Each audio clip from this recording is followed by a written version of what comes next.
Hello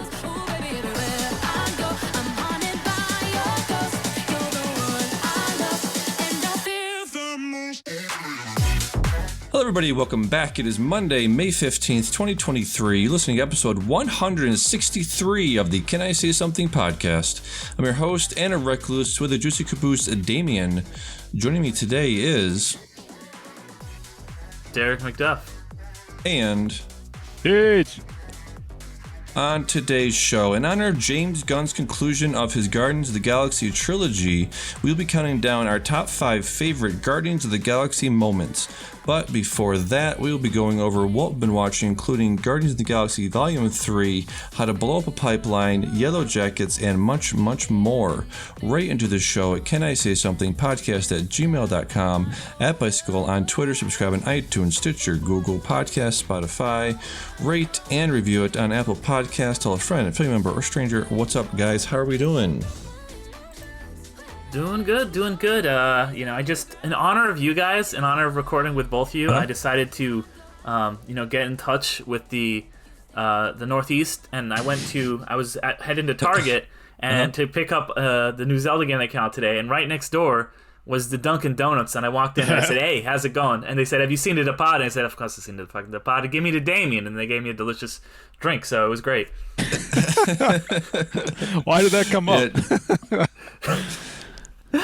I think because what's his name? Yeah, you've brought up Dunkin' Donuts to me before, Damian. Yeah, so. And also, no, not even Mr. the Dunkin' Donuts part. I was just wondering why they asked you straight out, like, "Hey, you watched Departed?" Yeah, they were like, "The Departed, come on, you gotta watch The Departed," and then they said a bunch of slurs, and that was awkward. Slurs.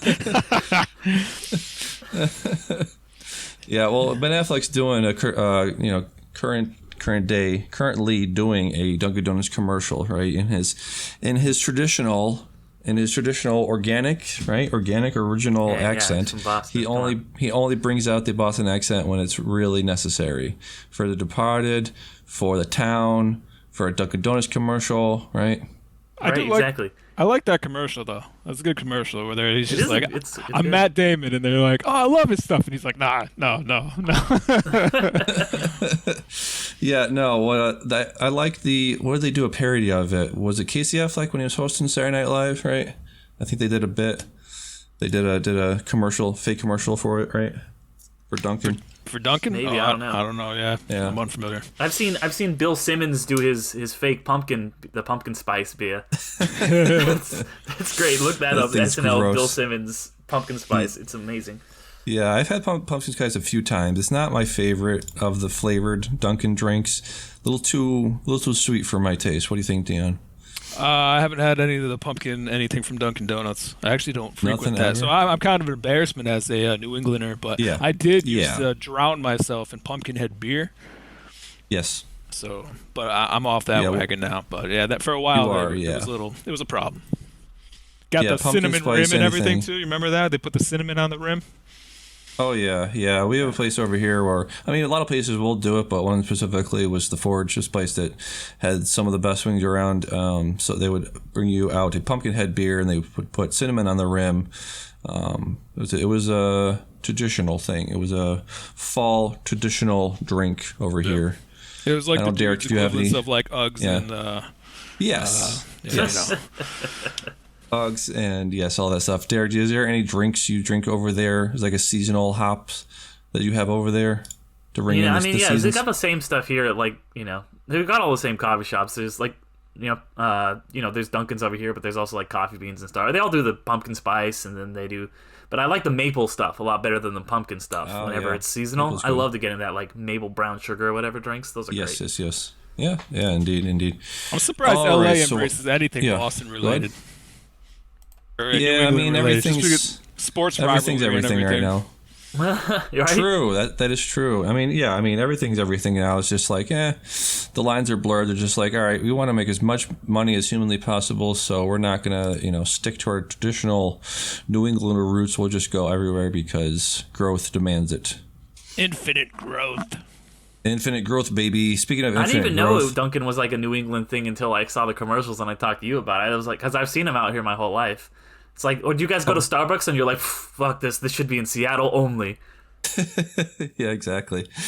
Speaking of infinite growth, the writers are on strike in Hollywood because Hollywood demands, just like everything else, infinite growth of all their properties and such. So this is, by the time this pod drops, the writers will have been striking already for 2 weeks. They started on May 1st. The 11,500 members from the article here from the AP News. The 11,500 members of the Writers Guild went on strike on Tuesday. This was May 1st, May 2nd, around then. So yeah, they just want pretty much anything, a lot of the similar demands of any sort of labor movement. They want, increased pay. It's just the thing fair that pay, they're not just increase, but fair pay, a living wage. That's usually increase. I mean, I don't think a fair pay usually decreases, does it? No, I'm just saying. You're just saying you're just saying like, oh, they just want increased pay. I'm like, they just want fair pay. Is this what they want? I'm also just doing the Ron Burgundy thing of just quoting the article because one of the segments is called increased pay, so that's where that came from. Right. Okay. I'm just making sure that we're not out here, that we're out here telling it like it is, and it's some of these articles are maybe a little bit influenced by the producers, let's just say. Sure. Yes. So they one of the big things that they're not getting, they used to get, let's say even 10 or 15 years ago, was residuals, which is basically from projects that have been in the not in the pipeline, but in the market for a while, whether it's whether it's reruns, whether it's streaming, whether it's whatever. They're not getting that same sort of kickback that they used to when things would go to syndication. Let's say the Cheers was on syndication, Friends went to syndication, and that meant, I think it was 100 episodes. Then you hit syndication, right? Something like that. Yeah, there was a number. Yeah, so that would go into syndication, which meant the actors, writers, directors, all those people that was part of the project would get, residuals in infinitum until the heat death of the universe. You would get residuals until a thing stopped playing. So they want better residuals. So it's just because there's no numbers. There's numbers they're not being shared. So they're just not specifically saying, with streaming, pretty much, because reruns on like late night or like TBS or Nick at Night or whatever, it's not really a thing anymore. Now it's just like, oh, which streaming service has the rights to Netflix, and like you said, they're not sharing those numbers, and they're like, well, it's not like syndication because it's on a streaming service, so you're not going to get paid really for those, or not get paid the same. So, like, I've seen one residual check somebody got for like literally like 1 cent. So it's just because the landscape has changed since the last time the writers struck and were able to make a deal, because the producers want to screw them over, and they want to make sure they're not screwed over. Yes. So speaking of numbers, I was curious what you guys thought about this, because this week on Succession, they were talking about there was a owner of a giant media conglomerate in Sweden, and he was outed for faking his numbers, very Silicon Valley-esque, where he was saying, yeah, our numbers look good if there was 2 Indias. What do you guys think? Are the streaming services not sharing their numbers because they're lower than everyone thinks they are, and they don't want to embarrass themselves, or they're a lot higher than they are, and they don't want to pay for all of those views? Who even can tell? Probably both. I mean, the thing like with streaming, like, how many times have you started watching a show and it's been like very popular, and then it just disappears, and you're just like, oh yeah, we weren't getting the numbers that like demanded another season of it. And it's just like, what do you mean? Like, if that's like, people come to this platform to watch this show, and you're saying you don't have the numbers that to support this, to support making more seasons of it. Like, what does it take? Like, I have no idea any of like what they say. Like, even when they tell you how many people have watched this show, or it's on the front page, it's just like, really? Like, yeah. I mean, I don't think there's any true. I think that, particularly Netflix, I feel like there's no rhyme or reason to anything that they do. Sure. Yeah, and it's like with, like, for example, wasn't originally on streaming, but like something like Black Adam, where people are debating if it was popular or not because the studio's like, oh, like it looks bad that it did that poorly, but then you have The Rock coming out and saying like, oh, it actually, when you factor in like streaming and DVD sales and X and Y and Z, it was actually a movie that came out ahead. But they don't want to admit that it ultimately will probably turn a profit because they want to do a thing where it's like, oh, well, we don't have to pay residuals like famously, still to this day, allegedly Return of the Jedi has not made any money. So that's why they never paid David Prowse, the guy who was the body work for Darth Vader, any money, because so it's all Hollywood accounting bullshit essentially. Yeah, well, that's been a thing for a long time, but they still, paid fairly. Well, paid quote No, they unquote didn't. fairly. No, they never have. This is just a way for them to be even more. Like they've always done this shit where they accounting has been a thing for a long time, but the payouts have been lower and lower over time. Yeah, and this is just another way for streamers to screw actors and writers, especially, out of the money that they're deserved.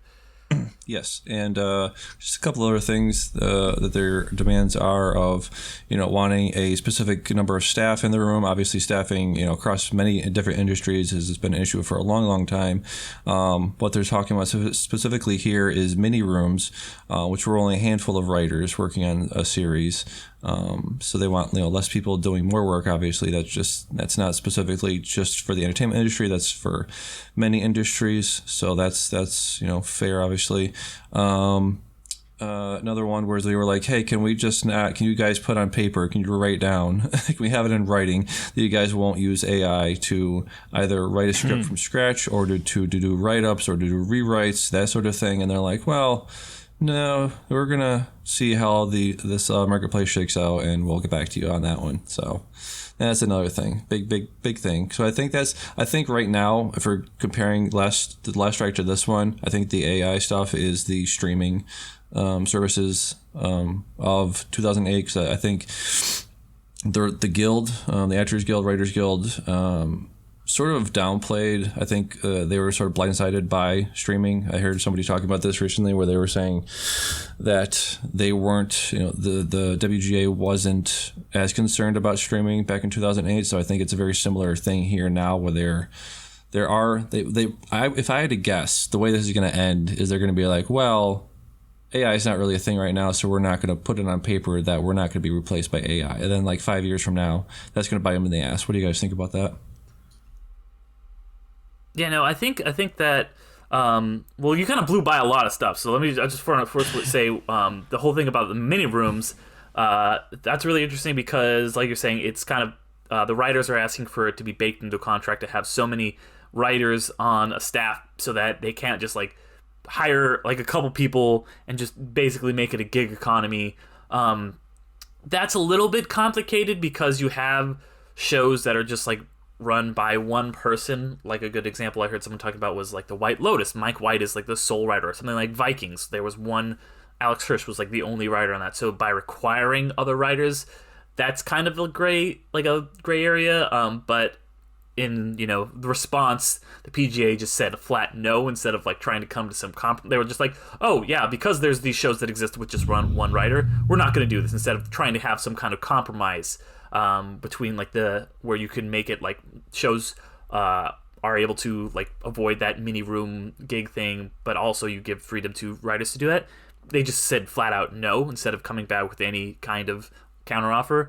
And then what you're also talking about, the AI, I think, is the really, really big thing, because AI is just expanding and growing in ways exponentially that we've never seen before, and writers do not want to get replaced by AI, and they're like basically saying, we don't want you to do this, and we don't want you to use our scripts to teach AI to replace us, essentially. And the producer's just coming back and saying, well, you can't technically credit an AI, so don't worry about it. And like you said, in 5, maybe even quicker than that, years, the AI will be at a level where it can maybe replicate something and make something seem just like a script of a certain writer or something like that. This is something we've seen where AI has been replacing some actors digitally.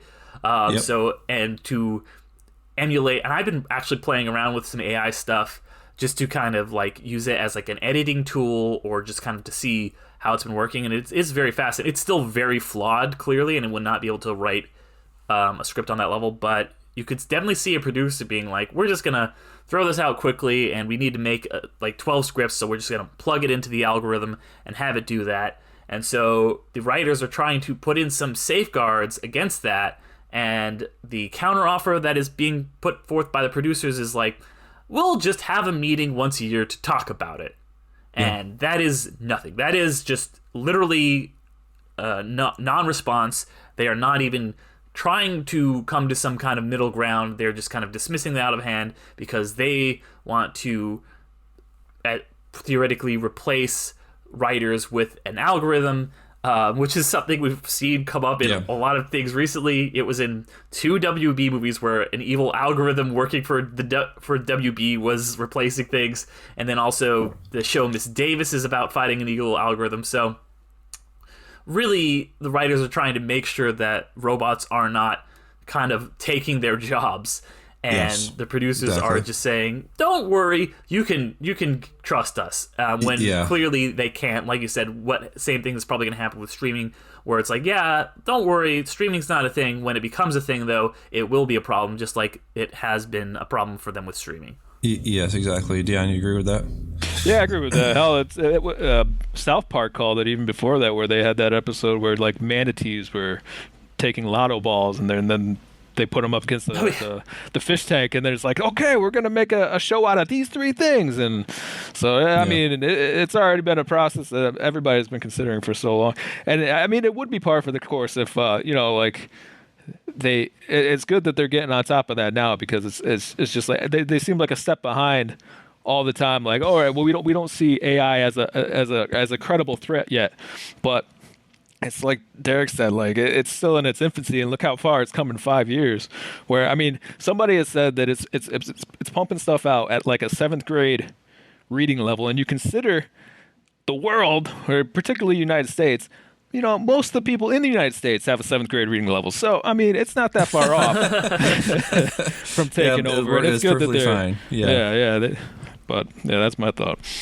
Yeah. So, a lot of projects moving forward are probably going to be affected by it. I just had written down a bunch of them that Derek tagged me in a post the other day of one of the actors, and was he a writer in Heroes as well? The guy that was in that tweet you sent me. Oh yeah, Greg Grunberg. Yeah, he was a writer and actor on the show. Correct. I don't know if he was a writer, but I know he was like one of the main actors. Yeah, so he was putting that out there as an example of what happened last time, writer's room or the writer's strike in 2007. Obviously, Quantum of Solace is one of the big ones people always point to as being, a victim of that. Transformers 2, Friday Night Lights, Lost, Prison Break. A lot of the shows that were out then were definitely affected by that. And in different ways. I will say real fast too, because Heroes obviously really tanked in quality, and looking back, I know I was kind of debating on that last week, but looking back, it was like a stark change, and like, oh, this is right. Season 2 is when the writer's strike happened, but then you have something like Lost, which basically just cut its season down by 2 episodes because they had completed scripts and they just filmed pretty much what they had and cut out chunks of their show. So it definitely affected a lot of shows in a lot of different ways. Yeah, and just, to mention projects going forward that are already written, they're going to be filmed, like Andor went ahead in production. I think originally, forget the guy's name right now, but he was going to be part of it, the writer. Tony Gilroy, thank you, was going to be a part of it, but now he's saying he will not do any sort of producing responsibilities. He won't have any producer role on there at all. He's going to step back completely from that project, so that's not great. There was I had a link. I thought I had a link in here, but they were saying how the Aldani sequence changed a lot on the day because I think they couldn't have as many people there because of COVID restrictions. So there's just to explain like why writers are needed on set and why this is a big deal that projects are going forward, even though they're already written. I can imagine people saying, "Well, it's already written. What's the big deal?" Well, a lot of things can change on set on the day. They can't get the location. They can't get the actor to do the thing. They can't get a lighting right, but things change constantly on the day. People are always having to make small adjustments. And what the terms of the strike right now says that you can't adjust anything. You can't make ad libs. You can't write anything down that's not in the script. You can't anything. You can't edit anything. You can't take anything out. It has to be done exactly as it is in the script. So that's going to lead to a lot of the things we already mentioned. A lot of the projects from 15 years ago are going to look, a lot of things now are going to look like those of just, well, why wasn't this the best version of it that it could be? Well, because they couldn't make adjustments on the day, right? Yeah, and you had something like Deadpool, where he's a very quippy character. Ryan Reynolds did a lot of improvisation, changing minor lines on the day, just kind of like saying something that in reaction to something, and that none of that will be allowed. It has to be exactly as it's printed on the page. There's 0 punch-ups allowed. Oof. Yep. So I don't know. Yeah, go ahead. No, I just said woof. Woof, yeah. I don't know if you were aware of that. That's how that works. Yeah, I can't imagine like being on set and not allowing Ryan Reynolds to improv or whatever. That's wild. Yeah. That's scary. Yeah. So yeah. Like I said, Andor is going forward. Some things like Stranger Things are not. The Duffer Brothers said that they're shutting down production on that show. So yeah, that's about it. That's all I have down for that. Anything else you guys want to bring up that I didn't mention? Well, I will say, too, I know that there have been a lot of conflicting reports about Andor and Tony Gilroy, and people had basically been kind of reporting that he was still working on the show, like you said, and he wasn't. But Disney is basically telling people who are in the Writers Guild that they still have to be on set and that their duties as like producers or directors or whatever, showrunners, mean that they, as long as they're not doing any writing, they still have to be on set, which is bullshit and nonsense. Yep. Because if you're on the set doing those things, you're quote unquote writing. If you're telling someone to do something or change something it's impossible to really separate, being a showrunner from being a writer. And so Disney is telling them they have to report. The Writers Guild is telling them the exact opposite, saying that if you are a showrunner and you are a writer, you are not allowed to cross the line. So literally you have your two bosses telling you two completely different things. So it is really rough for the writers right now. Yeah, it really is. Hopefully, they were saying about how long this one might go on. It could go on for a while. For one thing I forgot to write down was that the DGAs, the Directors Guild, are having their contract negotiations. I didn't find the actual date, but I know it's pretty soon. And it seems like, I think there was a meeting recently where a bunch of the guilds got together either before the strike or just after it happened, where they were pretty much all in agreement, all in alignment. Directors Guild, Producers Guild, we're all in alignment with the Writers Guild as far as being on strike. So we could definitely, if the Directors Guild goes on strike, then that's it. That's the ball game. And the SAG, I think, is coming up there, the negotiations too. So it could end up being like, and that's the end of the year, so it's a wild life. But it could be turned into this huge like mega strike where all three guilds are striking. I'm actually surprised that it's not even more than that. Like visual effects studios being completely taxed from like Marvel stuff and all that. I'm surprised they're not jumping in on, because they get paid peanuts as well. So I mean, there's probably so many departments that are just like, hey, you know what? This writer's strike, that's a good freaking idea. So if they all just teamed up, it's like, how the hell are you going to make a movie? Because we've seen what AI does to like those. Have you seen those commercials they're starting to make? Oh yeah. Well, like they're like the elbows are like super pointed and the fingers are bending the different directions and their eyes are bugging out of their heads. Yeah, that's still a long ways away. So maybe like the visual effects people aren't that afraid yet, but it would be smart to probably piggyback right now on the writer stuff. Yeah, the thing is, I don't think any of them are part of a guild, right? No, that's one of the problems is they're not. Yeah, I don't really know. I know it has to do with like when certain contracts are up. That's why the writers are able to strike, is because the deal that they struck last time is expiring and had to be renewed. And that's the same thing that's going to happen with the guild. The contracts are due to expire for SAG and the DGA, so that's why it's kind of all lining up like this. Yep. So we'll keep updated on that as the story develops, as they say. Mm-hmm. So a couple trailers came out this week. Dune 2, Dune came out this week. Dunk, yes. Dunk in Idaho is maybe part of this. No spoilers, but pretty much died in the first half of that one. Spoilers for Dune part one. Dion, did you watch? No, Derek, you don't really watch trailers, right? I do not. Seen this? I avoid them. You don't. Good for you. You man. avoid them, yes. Yeah. Dion, did you watch this? I did watch this. Yes, I watched it a couple times actually. What'd you think of it? Still looks loud. Looks a little convoluted. There looked like some pretty intense parts though. And this is part of the problem with the trailers. I don't know if this is a spoiler since Derek doesn't watch these, but like they give away so much of the stuff like that's gonna happen. Like I don't know, Derek, you familiar with Dune? I mean, you read the books or anything? Yeah, I've seen the trailer, like some of the parts of the trailers on TV. It's unavoidable at this point. Yeah, I mean, just in that line of thinking, eventually someone is going, like Paul is going to ride a sandworm. All right. Yeah. But they don't have to show the whole damn process in the preview. Like, save some for the movie. Like, we know it's coming. Sure. Just be like, let us get caught up in that moment. But I mean, that part looks pretty exciting.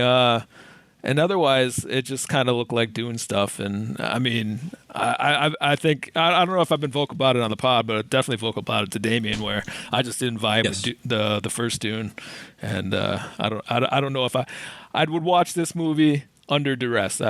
Like somebody would have to drag me there, I think, which would probably be my wife or Damian. So yes, or both of us. Yeah.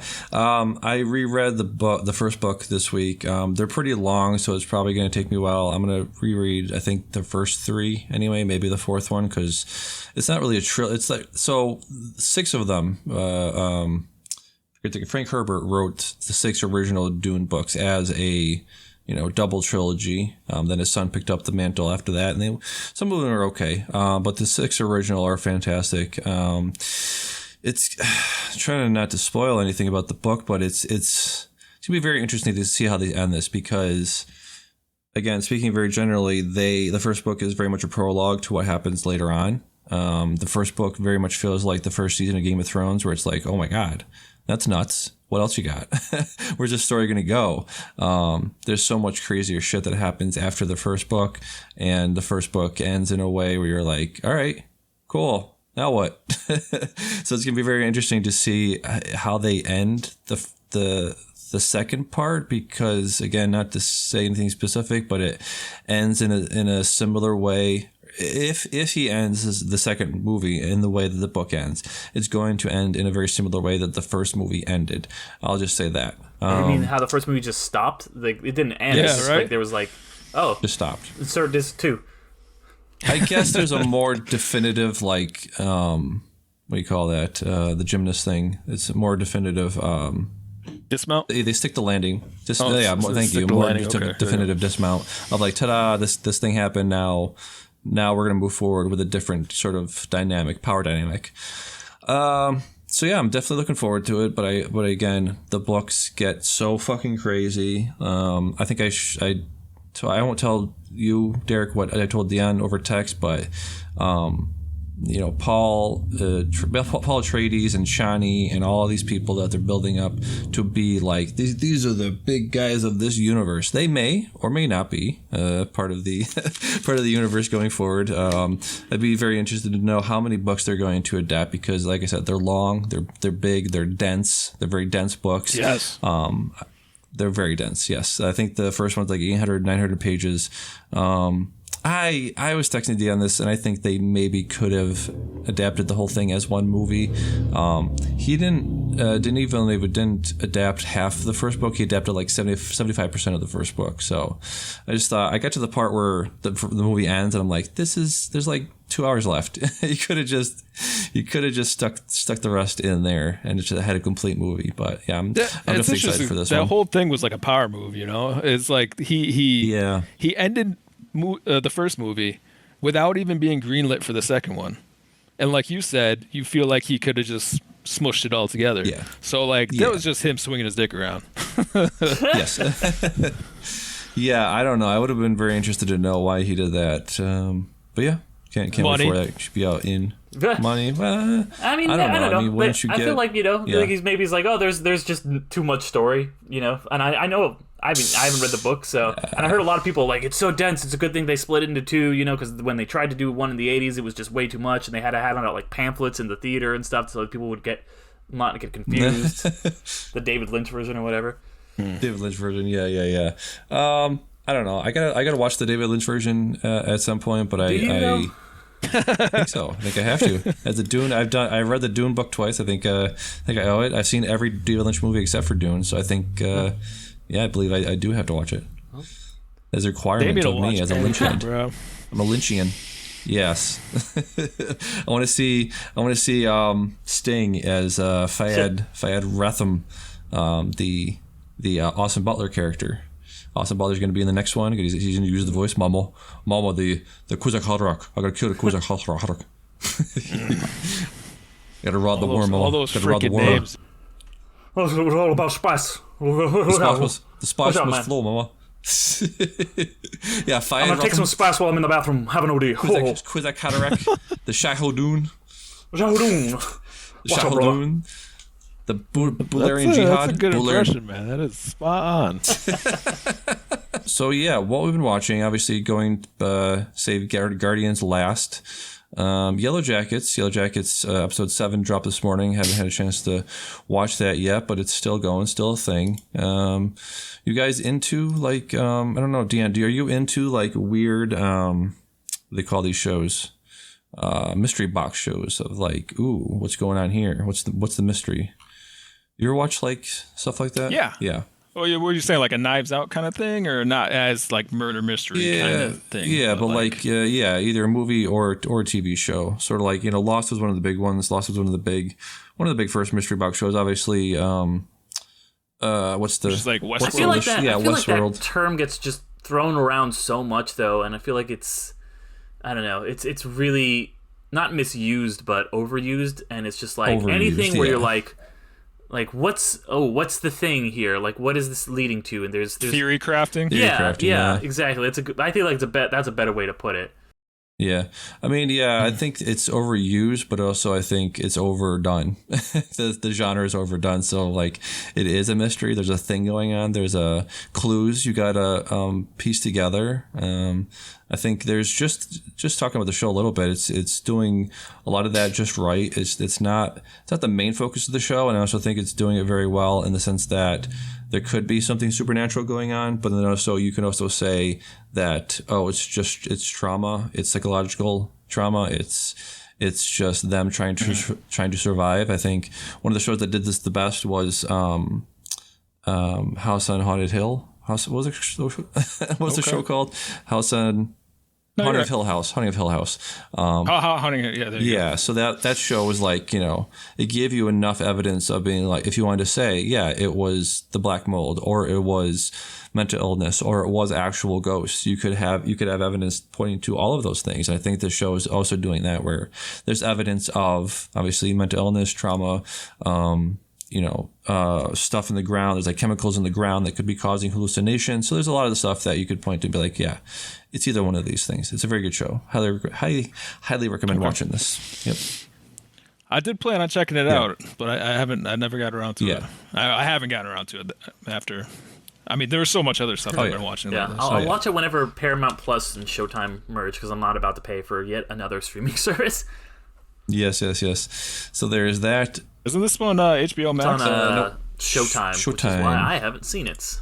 Oh, okay. Yeah. All right, okay, never mind. I'm not going to watch it anytime soon. Okay, all right. I'm with Derek. Okay, all right. Yes. Solidarity.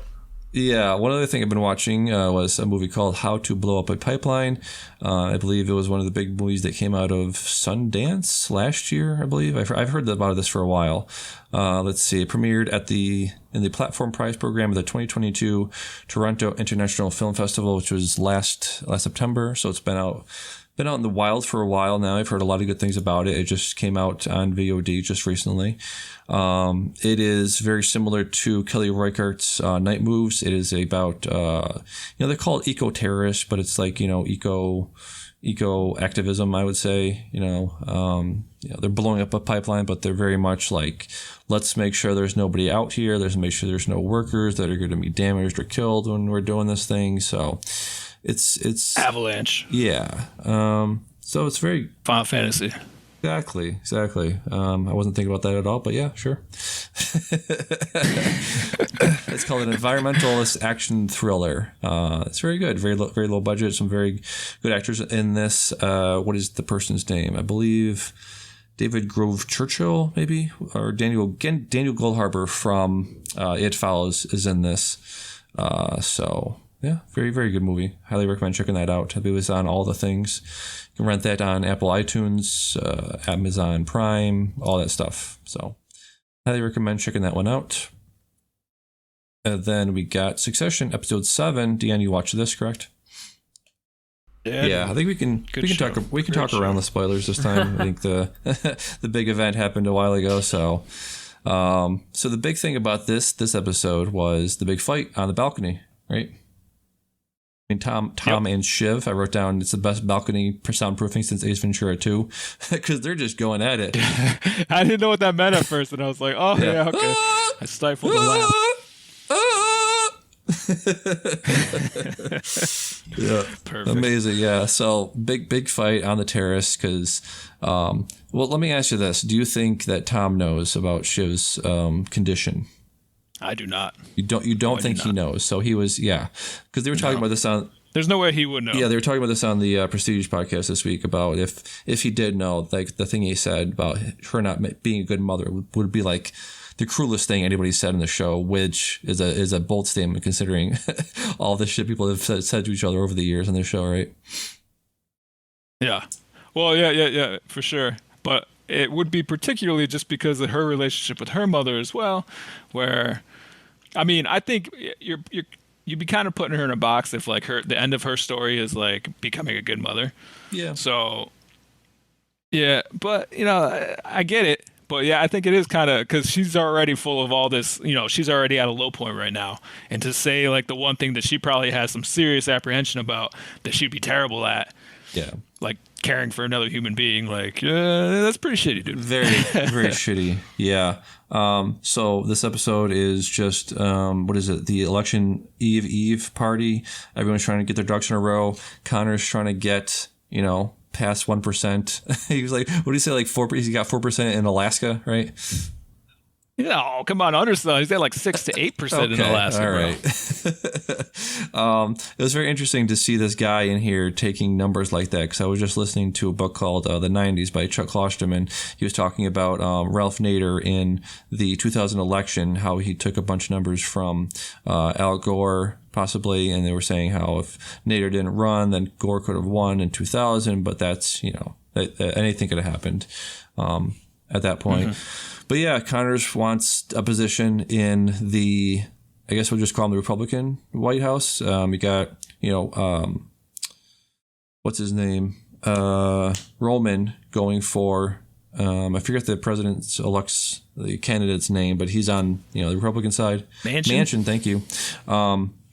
He's going for his side, and so Connor is like putting all his eggs in that basket of going to Roman and be like, hey Roman, if your guy wins, I want a position. I want a diplomatic position. I want a international sort of thing. And he's like, so Roman was pitching him ideas of like, you want to go to Somalia? And Connor's like, a little too terroristy for me. Yeah. What else was he like? You want Slovenia or Slovakia? Bring your woman to Oman. Like, you want Oman? He's like, let me talk to my woman about Oman. I want to go to a place with nukes. Well, I don't think you're going to be able to go to a place with nukes. Well, I don't think I want to go to a place without nukes. Yeah, insult to me. And he's like, can I have, he's like, how South Korea? And Roman was like, how about North Korea? And Connor was like, actually, nobody knows. Nobody knows what's going on there. I could open it up like Nixon did with China. He's such a fucking, oh my God, such a dork. He's an optimist, and you watch your mouth. Exactly.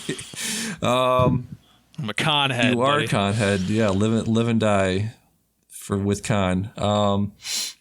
So yeah, just Kendall, and obviously, so Roman's got his guy with the Republican guy, and so obviously Kendall was trying to woo the Democratic guy, and the Democratic guy didn't want to be part of it really. It seems like they've been friends for a while, right? They seem like they have history together. It's just the way they were talking. They have history, but I don't think it's friends. I don't think it's friendly. Right. I mean, they fucked each other over so many times now, and I was not expecting you to say over. I was like, this is a different show than I thought. Well, I mean, sometimes the way Ken talks to him, it's like, are you going to get it out right now? Yeah. I mean, I'm fine if you do, but... Yeah, exactly. But, so, that guy and Logan never saw eye to eye and basically just shitting on each other's careers. So, it's a weird dynamic they have for sure. But what kind of friendship does Kendall have that does not have a weird dynamic? Exactly. That's a good point. So yeah, obviously talking about him fucking people, he was fucking Shiv, and so Shiv, before the party started, Shiv told Tom, "Hey, Nate's coming," and then obviously Tom was not okay with that, but he couldn't really say it, and that's one of the things that comes out on the balcony part of it, the balcony argument. So yeah, just so many things, what's the guy's name? The other guy they're trying to make the deal with, the big tall dude, Mattson. Mattson comes when they're having a moment of silence, talking about his father. Kendall was trying to have a moment of silence. He just walks in and is like, "What's up, everybody? What's going on? Oh, sorry. Oh, my bad. Mattson was on a roll this episode, just talking about what do you want me to not to do? Do you want me to not call people Data and put my dick in the guac? Is that what you want me not to do?" That was funny. That's a good one. That was a good one. Yeah, that's funny. He had 2 episodes ago, he had this aura where he was like this genius tech guy that was going to revolutionize everything, and then it's amazing how Succession, like 1 to 2 episodes later, that person can be at a new absolute low, or at least a low that they've never experienced before. And Mattson, to see suddenly that it's like Kendall, the way the balance of power just keeps shifting. Like I can't imagine being in a position like that. It would be exhausting. Now, I understand why, I don't want to say they get paid like they do, but there's got to be some kind of pro to doing all that stuff. It's all peacocking. If it's not the money, then what the hell? It's all peacocking. Peacocking for sure. It's all peacocking. It's all dick swinging, dick measuring contest. That's what it was at the end, near the end of the episode, with Mattson and Kendall. And Kendall being like, "Hey, bro, your numbers are fucked. Your numbers are not real, bro." And Mattson was like, "Hey, your numbers are gay. Your numbers are gay." Jesus Christ. Yeah, it was right there where it was just like, I'd even because he made the Holocaust joke, last episode or 2 episodes ago. And then it's like, all right, well, this guy can be pretty vulgar. But then he was like gay, and it's just like, Kendall went the whole, that's pretty homophobic, to kind of lean into he's an offensive dude. Yeah. Maybe we can crash this whole deal around that. But at the same time, it's like, I think that's the level of intellect when you get in a fight with this guy. It's just resort to insults. Insults from 15 years ago on the playground or something like that. And like you said, like you mentioned, Kendall's trying to have this he's like, "Oh, that's homophobic." So he's trying to have this moral high ground. And just to pivot back to the balcony scene where we're, obviously Tom said an awful thing, but nobody in this family, nobody on the show can sort of claim any sort of moral high ground at all ever, right? Because she's like, that was a very nice thing to say when he said that thing. So, nobody, right? Yeah. And the thing is, you're watching this fight, and it's just that expression where it's like, the worst person just made a great point. Yeah. Well, it's all right, both these people are the worst people I know, and they both make great points about each other. So yeah. Are they? Do you think they're done? Do you think they can come back from this? Oh, they can't come back from this. It's over. Okay. All right. So it's pretty much over for Tom, right? Because Tom, without any sort of tether to the company, he's pretty much done, right? I'm not sure. He has a weird tether to Greg, and Greg's kind of tethering himself to Mattson a lot. He's rubbing elbows with a lot of people. So, he's even getting on Ken's good side too. He's turning into Ken's go do this for me, go do that. So, yeah, who knows? I think what you might see is the balance of power shift to how Greg or Tom was always using Greg as the whipping boy. You might see that reverse before the end of the show. Yeah. That Greg is the one in power and Tom is now his bitch. Yeah, and just talking about some concrete stuff that, going forward, Madsen's numbers, I alluded to this earlier, but Madsen's numbers are not great. He's overstating his subscriber count in India. He was like, well, it would make sense if there was 2 Indias. It was very much it harkened back to a lot of those moments on Silicon Valley of like, well, what's your growth? What's your daily subscribers? What's your daily active users? And whenever they were asked that, it was always not enough, right? Right. Yes. No. Yeah, that's it. Right. Okay. Yeah, you're right. So that harkened back to that, and it's the show was a while ago, not that long ago, but it was a while ago now, and we're still in that place of like, fucking numbers. Nobody knows the numbers.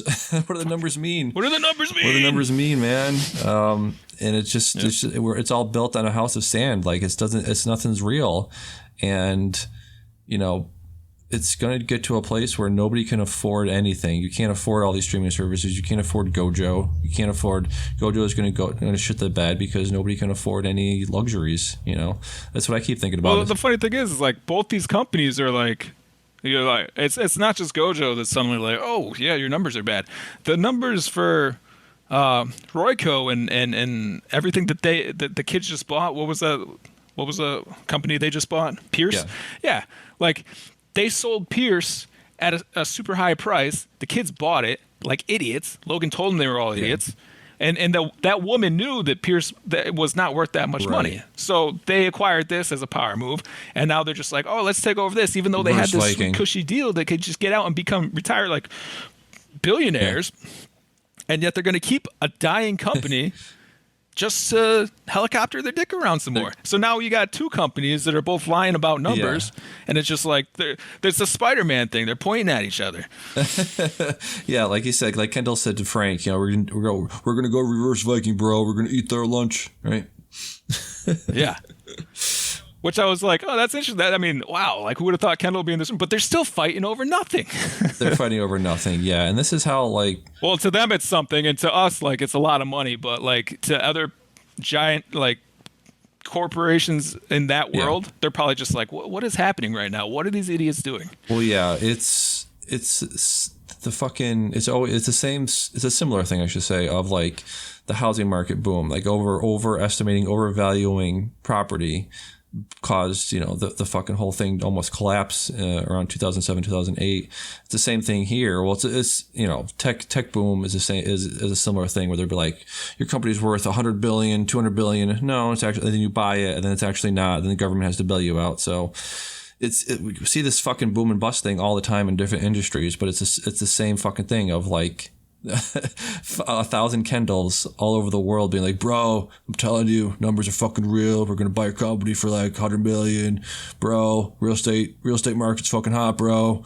I'm telling you, you're gonna live forever. You're gonna live forever in our Amazon, our fake Amazon building houses, living press, and we're gonna give you medicine, and you live forever. Living press, big shoes.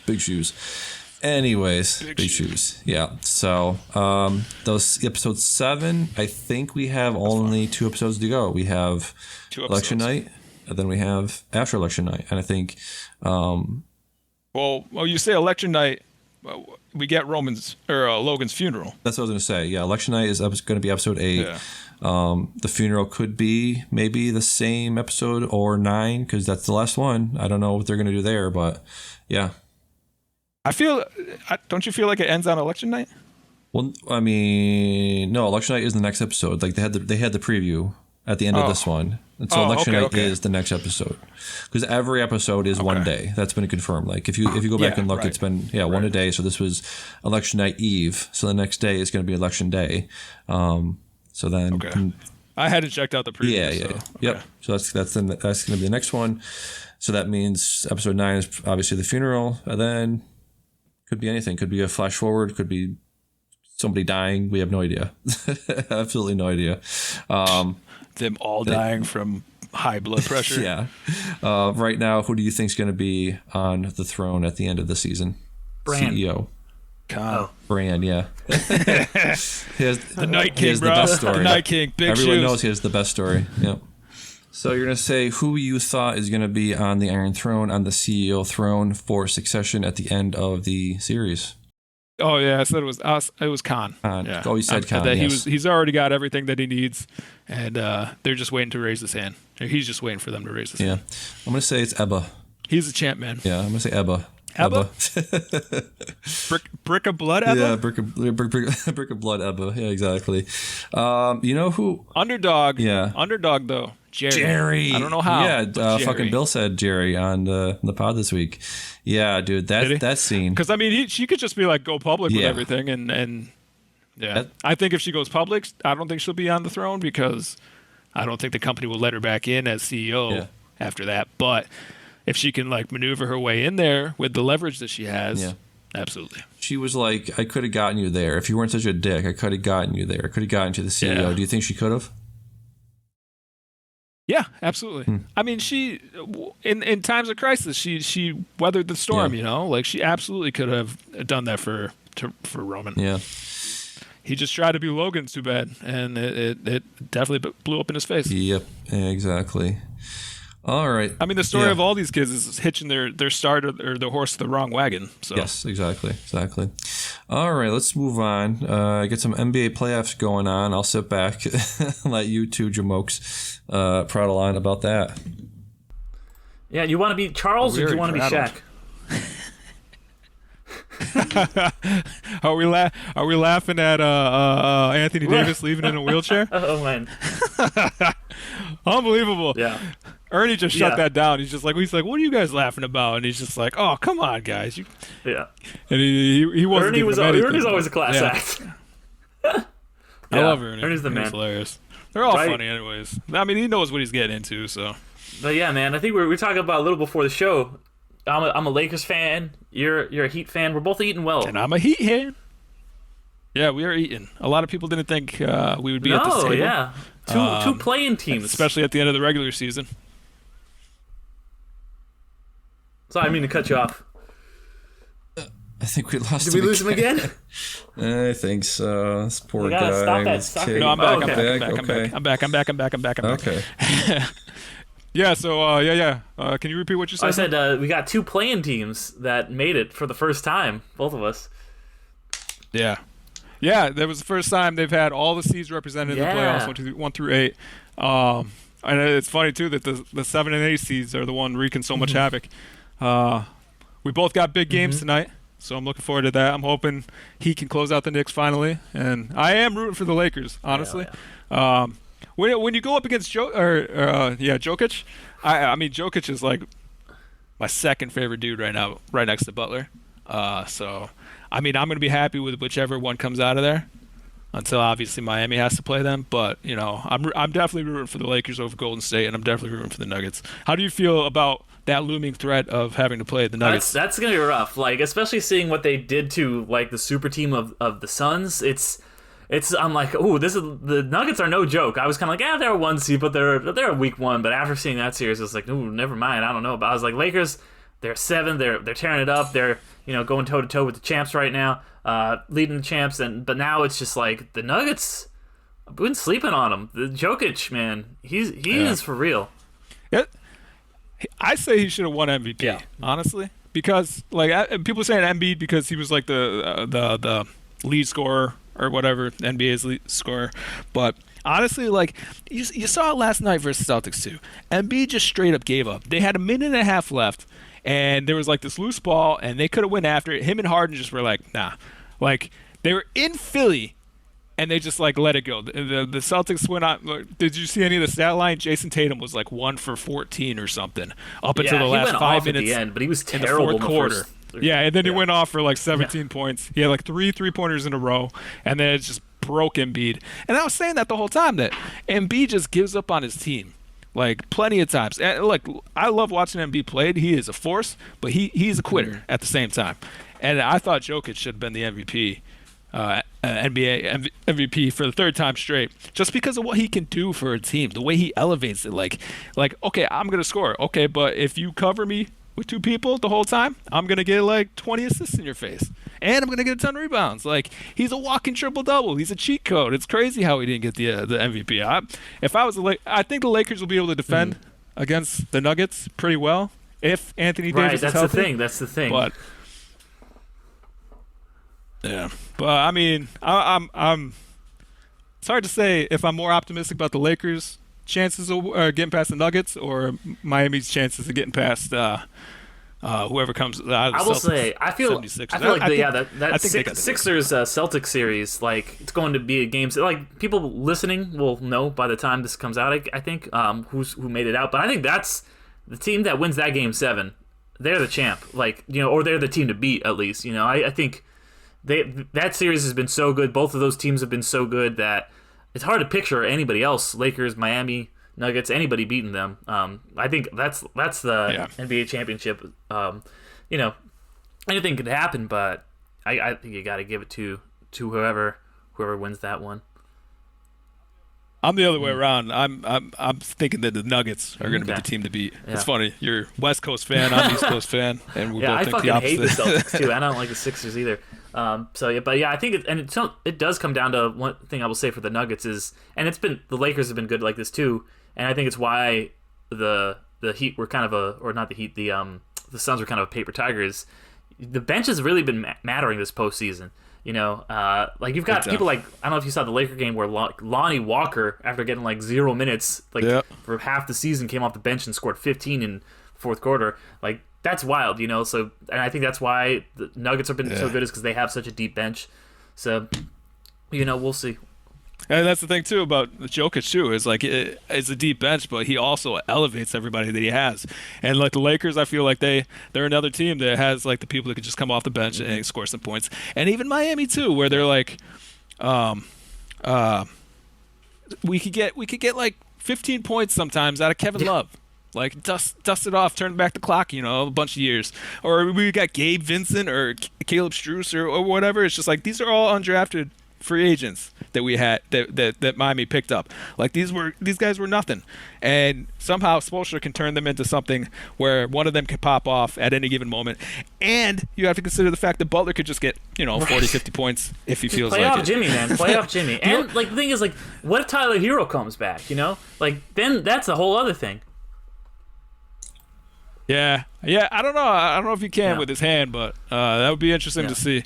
But with Philly and the Celtics, like I feel like they don't have that bench to support that. Well, the Celtics they kind of do, but besides like Embiid and Harden, sometimes it's Harden. Like what do you got for Philly? Sometimes you got Maxey. Maxey played his head off last night, but you don't always get that. Maxey is a wild card, and the Celtics they're just like every time they play, someone gets hurt. I mean, I think it's wide open. I would lean Nuggets as the favorite, but I don't know.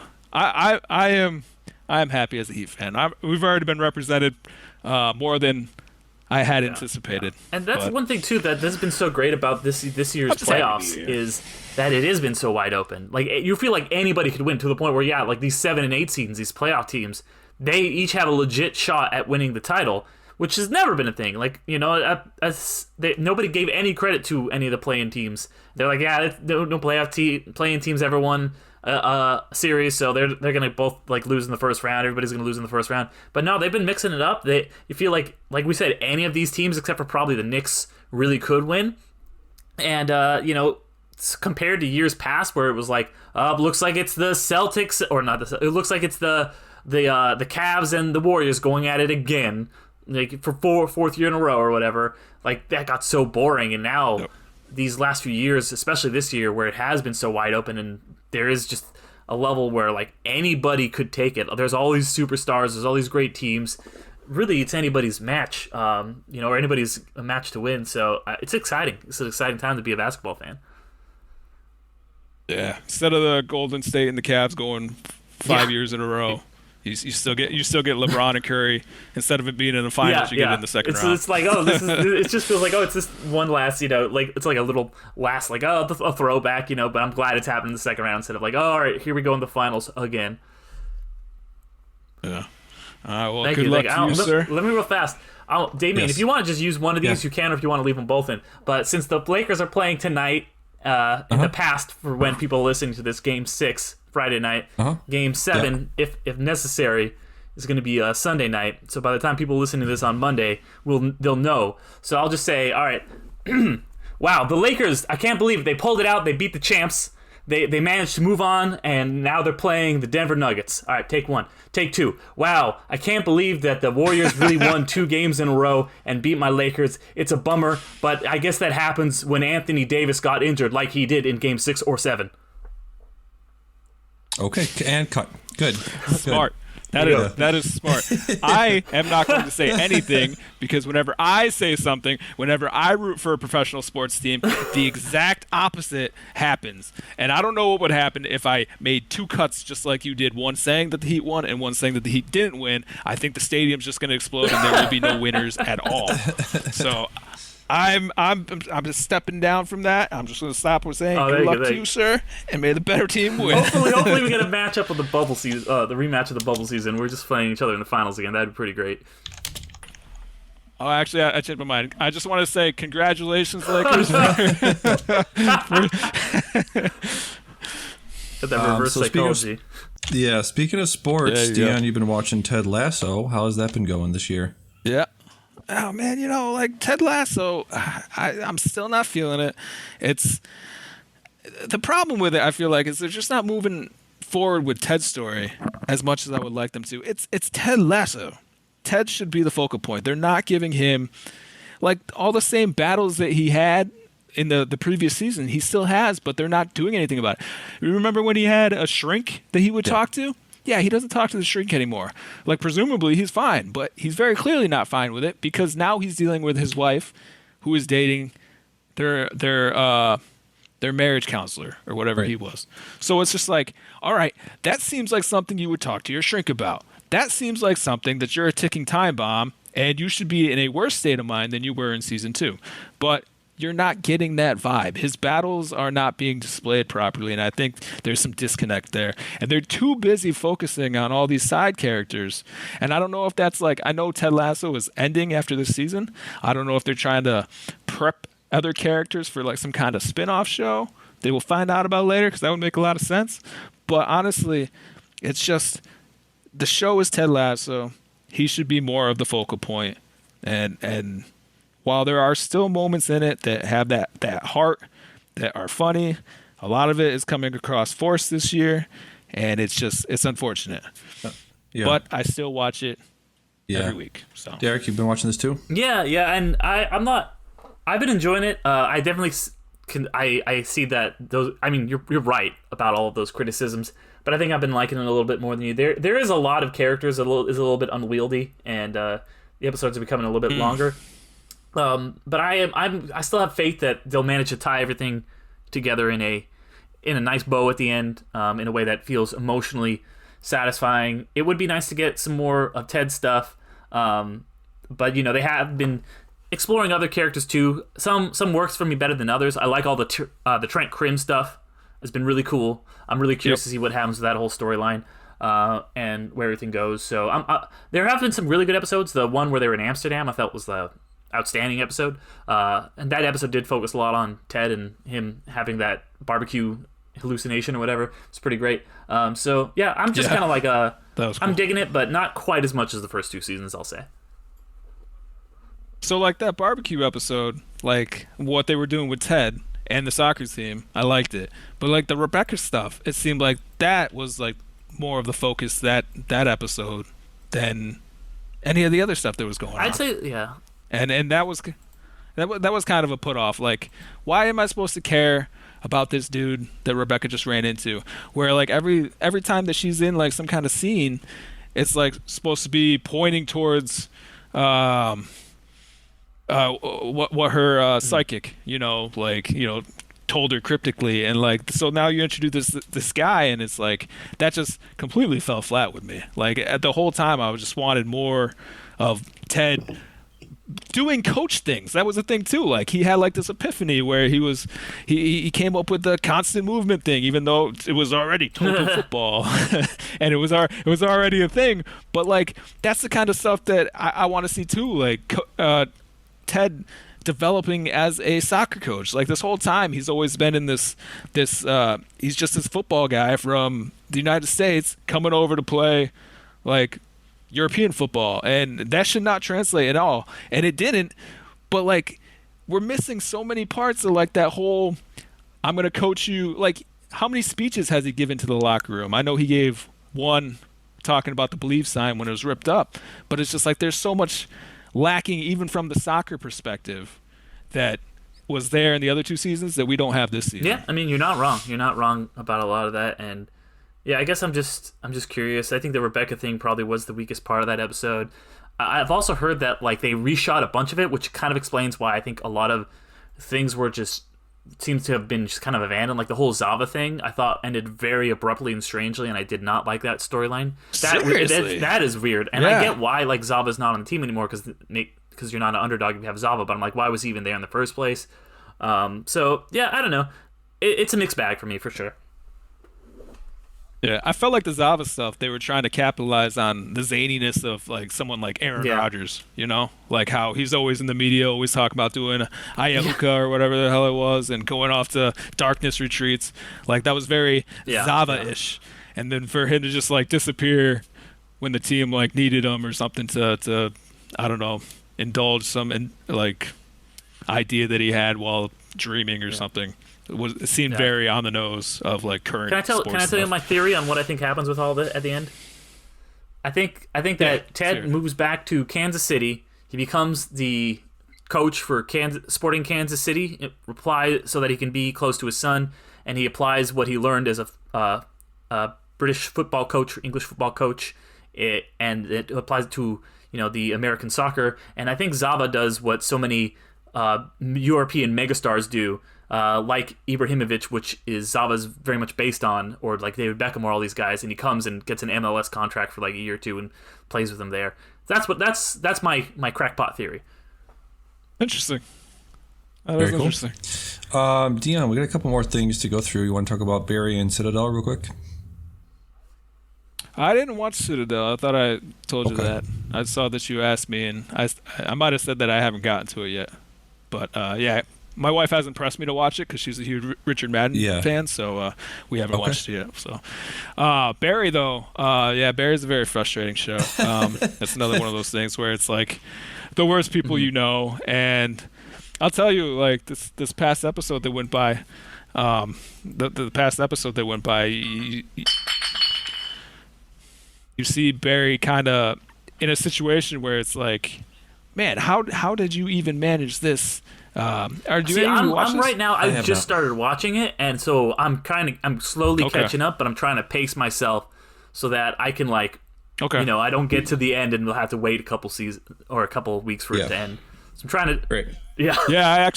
I had just picked it up, and then I caught up basically to catch the end of the show. So I've been watching It's nice when it's seamless like that. Like this is the last season. I'm at the last couple episodes coming up, and I watched the whole 3 seasons prior to this. And now here I am.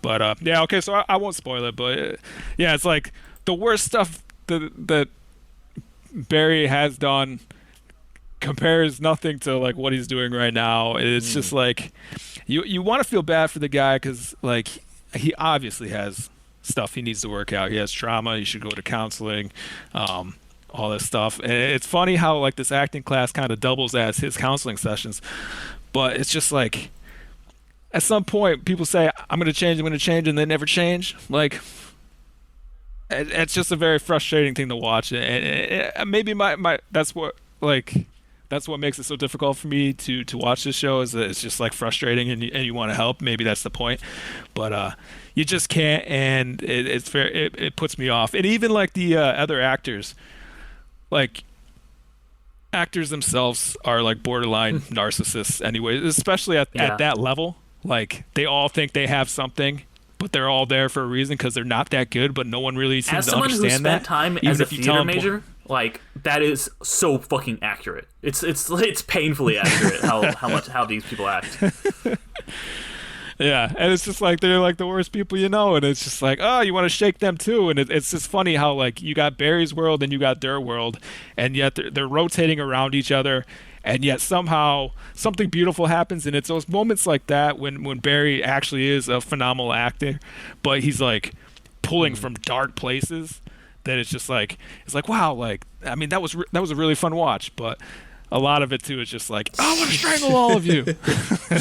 Very cool. So I mean, it's fine, but yeah, one watch for me. It's not one of those shows I'll go back for, but I will finish the season or the series just to see how it ends. And then quickly, you need to watch Mando. I think we already talked about the finale, but you want to just give your quick. Yeah, Mando sucks. Okay. You're watching Shrinking as well on Apple Shrinking, TV Plus. yeah. I missed the last couple episodes. I went back and checked out the rest. Like I said, it was another Bill Lawrence classic. But yeah, Shrinking's awesome. Nice. I recommend that show. It's a fun show. I think you were saying that you didn't like the fact, or you heard bad things about Harrison Ford's character in there, like, oh, he's an old guy, blah blah blah. But he's actually really entertaining. So I recommend it to you guys. It's a good cast, and it's definitely got that feel good punch that Bill Lawrence. Classic Bill Lawrence. Nice. Derek, you've been watching Star Wars Visions. This is a collection of animated shorts, correct? Yeah, so this is the second season. They're kind of just little, like you said, animated shorts, one-shots. And the cool thing about this is Disney kind of just gave free reign to all these different animation studios, just like tell whatever Star Wars story you want. It doesn't have to fit into canon. It can be whatever. First season was really great, and I'm a couple episodes into season 2 has been equally awesome. Just it's cool because there's no restraints. They could just tell whatever story they want without having to be like, oh, well, if we do this, it has to tie into the Rey thing. No, like these are really just cool, interesting stories, and they're done by a lot of studios that I'm a really big fan of. The second episode of the season, Screecher's Reach, for example, is done by Cartoon Saloon. It's this Irish studio that did movies like The Secret of Kells. There's an episode done by Aardman, so it's different styles too. Some are like traditionally animated, some look like anime, some are 3D animated. The Cartoon Saloon looks like a lot of their films, and then the Aardman one, of course, is done with like claymation, like their films like Chicken Run and the Wallace and Gromit stuff. So it's a lot of really different, interesting. They all have different tones. Some of them are really dark, and they can kind of get away with that darkness because it's not tied to anything. So just watch one, watch two. Like they're each about 30 minutes a pop, and they're really great. Very cool. So check out a new movie called Sisu.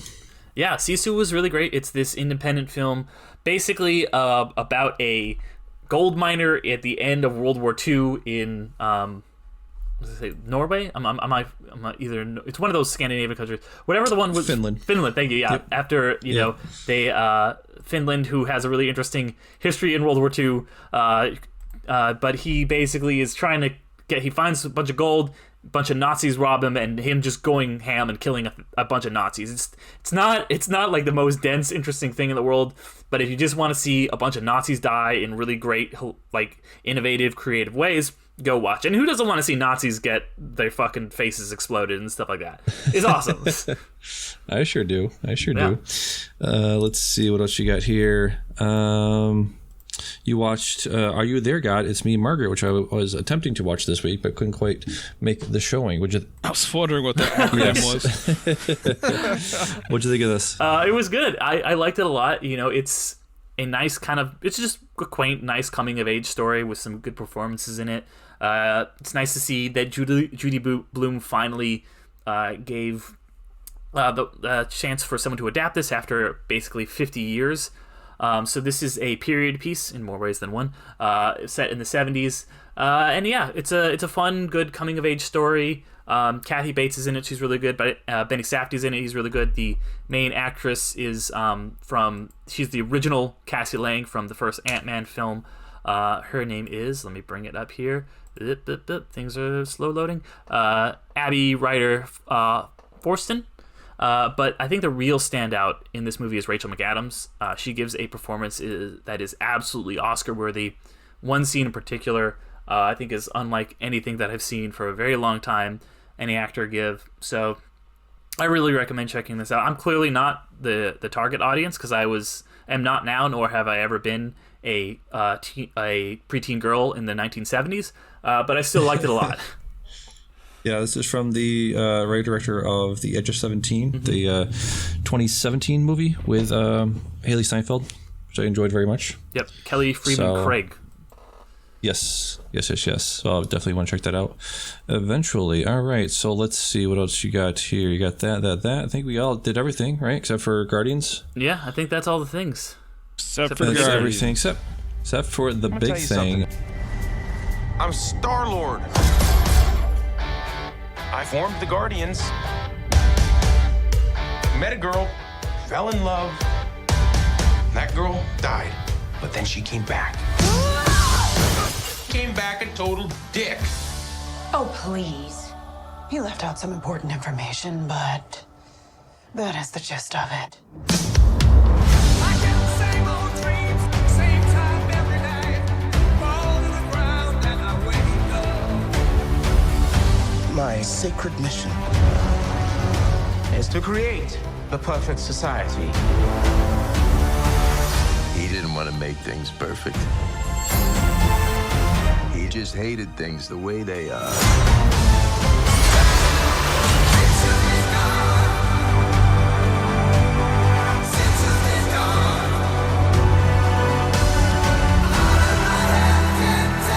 I want you all to know that I'm grateful to fight beside my friends. Incinerate them.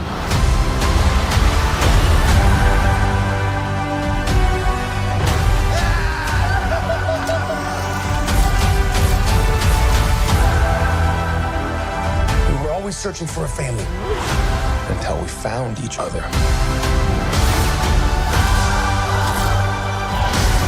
Are you ready for one last ride?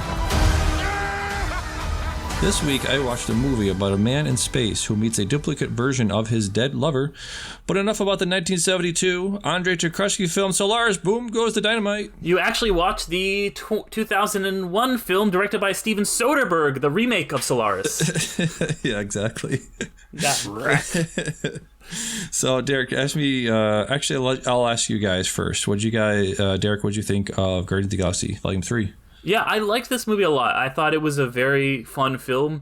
I don't think it was quite as good as the first two Guardians, which I think are just absolutely incredible. This is probably on par with the Guardians holiday special. But there's some really great moments in this, some really great performances. I think Nebula in particular shines. Of course, it's very much a Rocket Raccoon movie. The villain is really great. And it's pretty dark. I like that it's not shy for being probably the darkest MCU movie, or at least one of the darkest, certainly the darkest Guardians movie. Like, there's some fucked up shit in here. It's a James Gunn movie, but even like by those standards, you're like, wow, this is traumatizing, potentially. So yeah, I highly enjoyed it. Nice. Dion, what did you think of this film? I actually love this movie. It's one of my favorite ones. I actually have it above 1 and a little below 2, but honestly, they're all so tightly picked together that it's really hard to tell the difference. I do agree with you. It was dark movie. I think that was kind of like one of the appeals to me. Like, I like the fact that you had the Guardians, and for the most part, it's a light. It's just all their movies feel like this fun action jaunt. And the camaraderie you share, the bonds they have, the humor, it's all top notch. Movie making, I don't know, storytelling, all this stuff.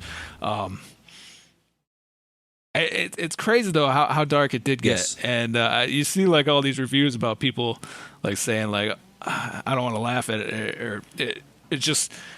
Like, oh, I had a pet die, and I went to watch this. That was a mistake.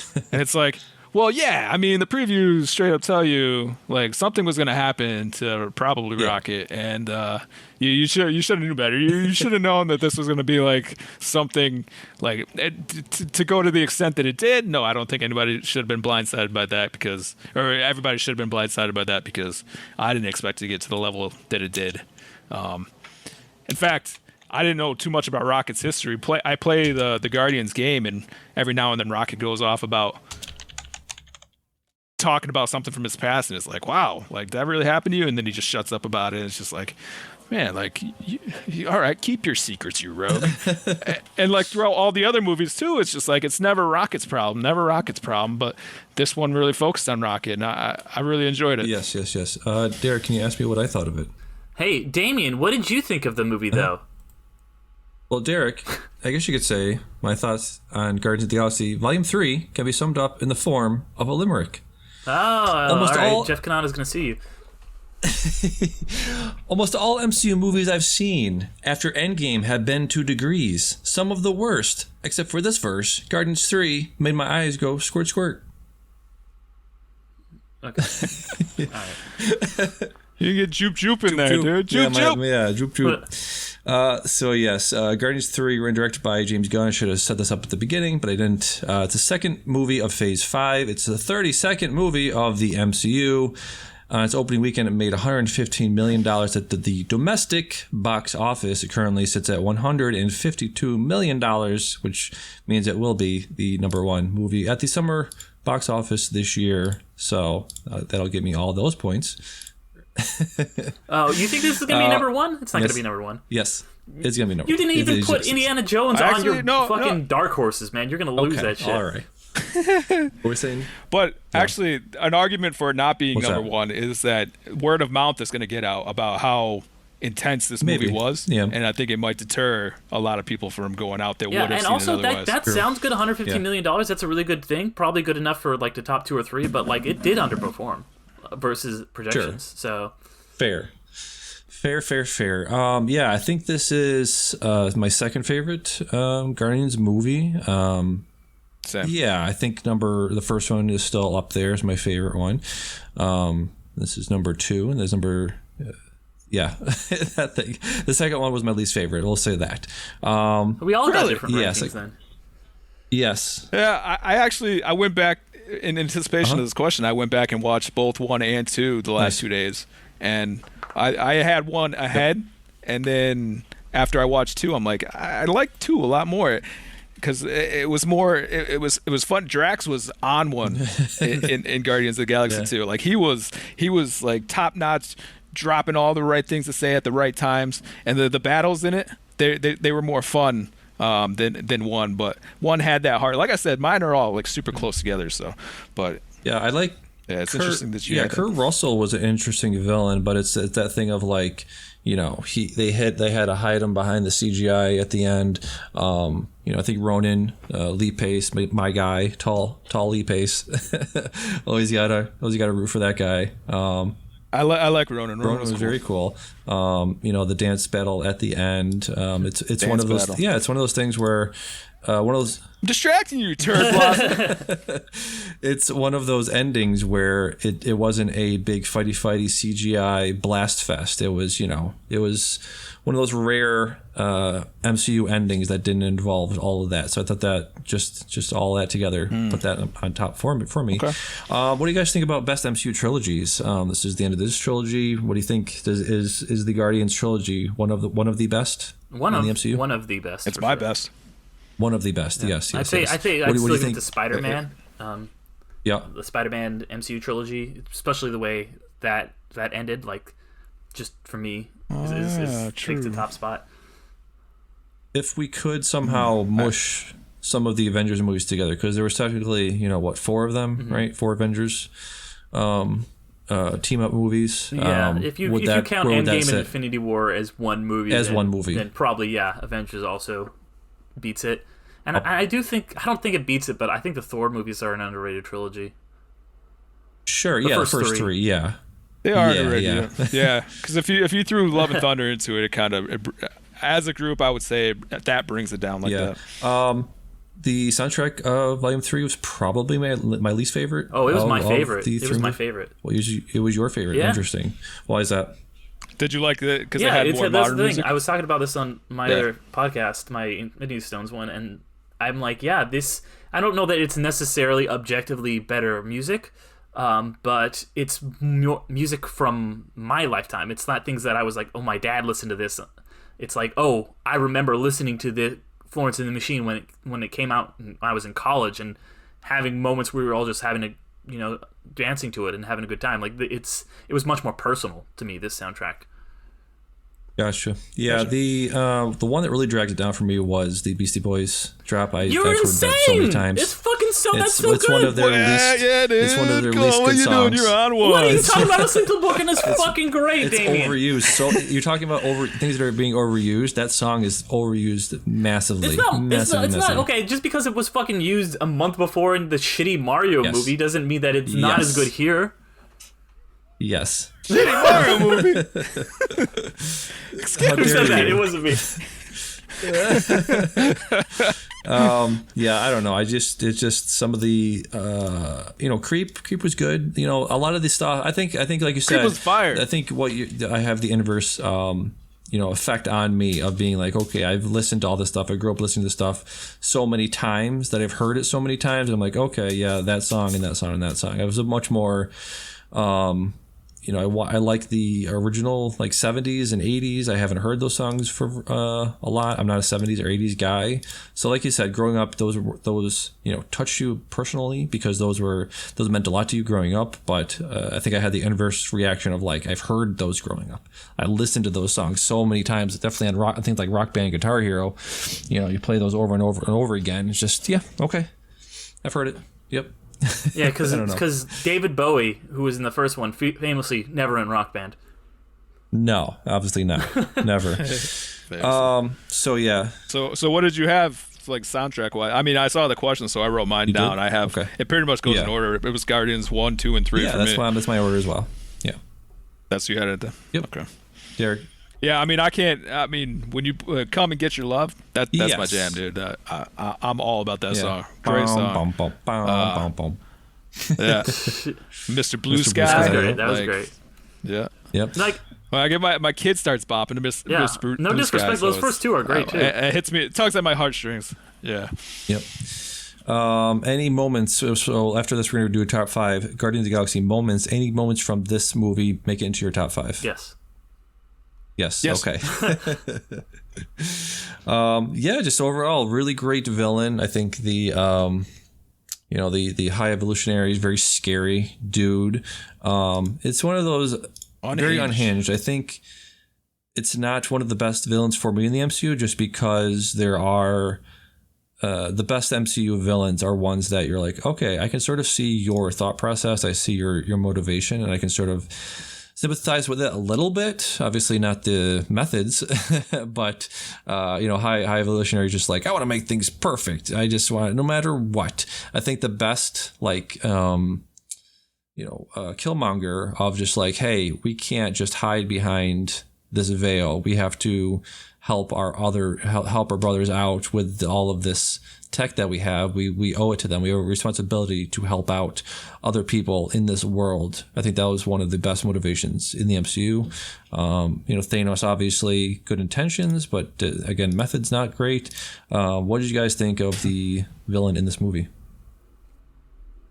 I mean, Derek, you can start? Yeah. So I think you're right that the best villains are the ones like Killmonger and Thanos, where you disagree with what they're doing, but you see their core argument. But I think that I don't want every single villain to be that, and it's nice to have some variety in terms of villains, so it doesn't become, it's just like, this is just like a watered down Killmonger, this is just another version of something we've seen before. It's nice to just be like, here's a villain of a guy who just fucking sucks, and you just get to be like, he's really well acted, his character is, you understand his motivations, even though you completely don't relate to them like you would other villains. You're just like, fuck this guy the whole movie. Like, you're like, screw you, I hope you die. I'm glad that your face got clawed off by Rocket Raccoon. That's such a good cathartic scene. So yeah, it was nice. It was a really good change of pace, and I'm glad that Marvel was straying from their kind of usual style of villain and gave us something new and different. Yes, exactly. Dion, go ahead.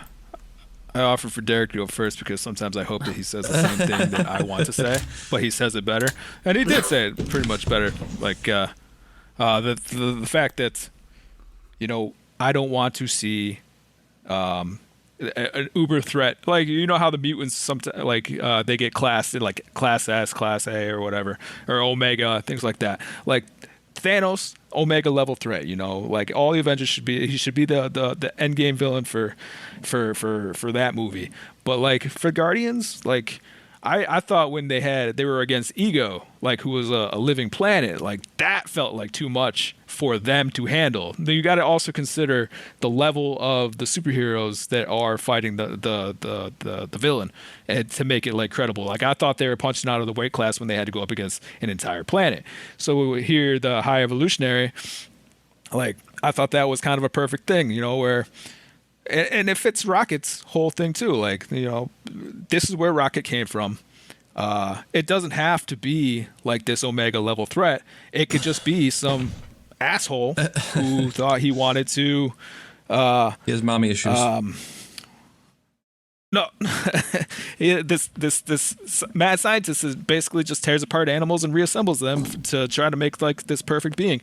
Like, that was enough to fit a Guardians level threat, Yeah. And it's like Derek said, the how it all ended, the face scratching, and it just all flowed. And props to High Evolutionary. You're saying that you didn't like that, but I mean, if you didn't like it, you have to at least admit that he killed that role, right? I can hear you. guys again? I'm here. Damian, he's answered your question. That was a question for Damian. Yes, it definitely killed the role. Yeah, very scary. Yeah, Okay. The effects, the makeup effects, obviously, his face being pulled back. It's always a creepy look. I think I saw that first in like one of the late '90s, early 2000s Star Trek movie, right? One of those. Oh yeah. Right. I forget which one it was called. I think it was. Insurrection, yeah. That's always interesting makeup look to it. So yeah, like you said, yes, very scary villain. I believe the actor was in Peacemaker, right? Yeah. The James Gunn project. Yeah, very, very cool. I mean, I saw too that like a lot of fans were kind of like, it was the equivalent of wrestling, cheap heat, like to come out and just insult the town that they're in, like, oh, you're just a bunch of hicks from like Charleston. Yeah. Well, one of the cheapest heats you can do, basically, is cruelty to animals on the big screen. Yeah. Like, so many people were just like put off by it, and it's just like they actually felt like, all right, like I don't even think that, like, maybe they thought that High Evolutionary was a weak villain, so they had to like lean into the like, all right, let's make what he does particularly barbaric. But like, I don't know. I didn't think it really needed it, but yeah, you could say that I could see you be like, all right, well, if he didn't have that, then what did he have? Right. If he wasn't mean to animals, Right. like how serious would you have taken him? Otherwise. Let's talk about like that sort of having the sympathy for these science experiments.